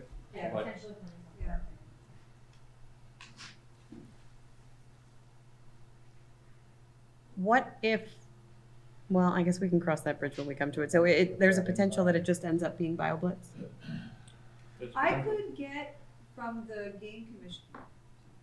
I could get from the game commission guy an overview of that program that they have on biodiversity and doing biodiversity audits. At least I could have information that might inform the BioBlitz discussion. It's a completely separate program from the community hunting program. Well, they also mentioned on that meeting some other, and I don't have my notes from that meeting on me, but they mentioned some other programs out there that that DCNR runs that does, I'm gonna get the terminology, similar, work similar to what the BioBlitz. That's what I'm talking is doing. about. Oh, that's what you're talking That's what I'm about. talking Okay. about. Yeah. I'll find it out. At least we can have some information to inform the discussion. Okay. All right, so I'm gonna try to get some of these guys vetted with you. See if we can get them on for May 28th is what we're looking at, right? Yeah. I'll be attending by Zoom, so Devin's gonna run that one.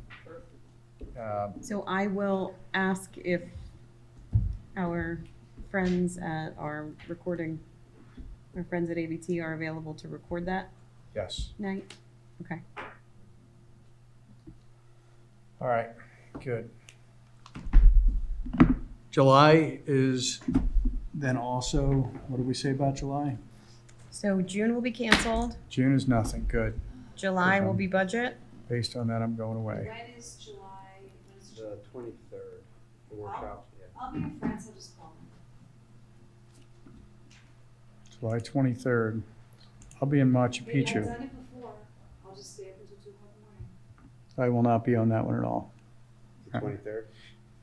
My daughter and I have been planning for 30 years to go to Machu Picchu, and it's finally Can happening. we push it to August? Can we push this? Because you should be on this budget. Oh, for the budget meeting, I Not your could. trip to Machu Picchu. No. Say, Man. no, that's been planned for years. Yeah, I'm like, are you freaking kidding me?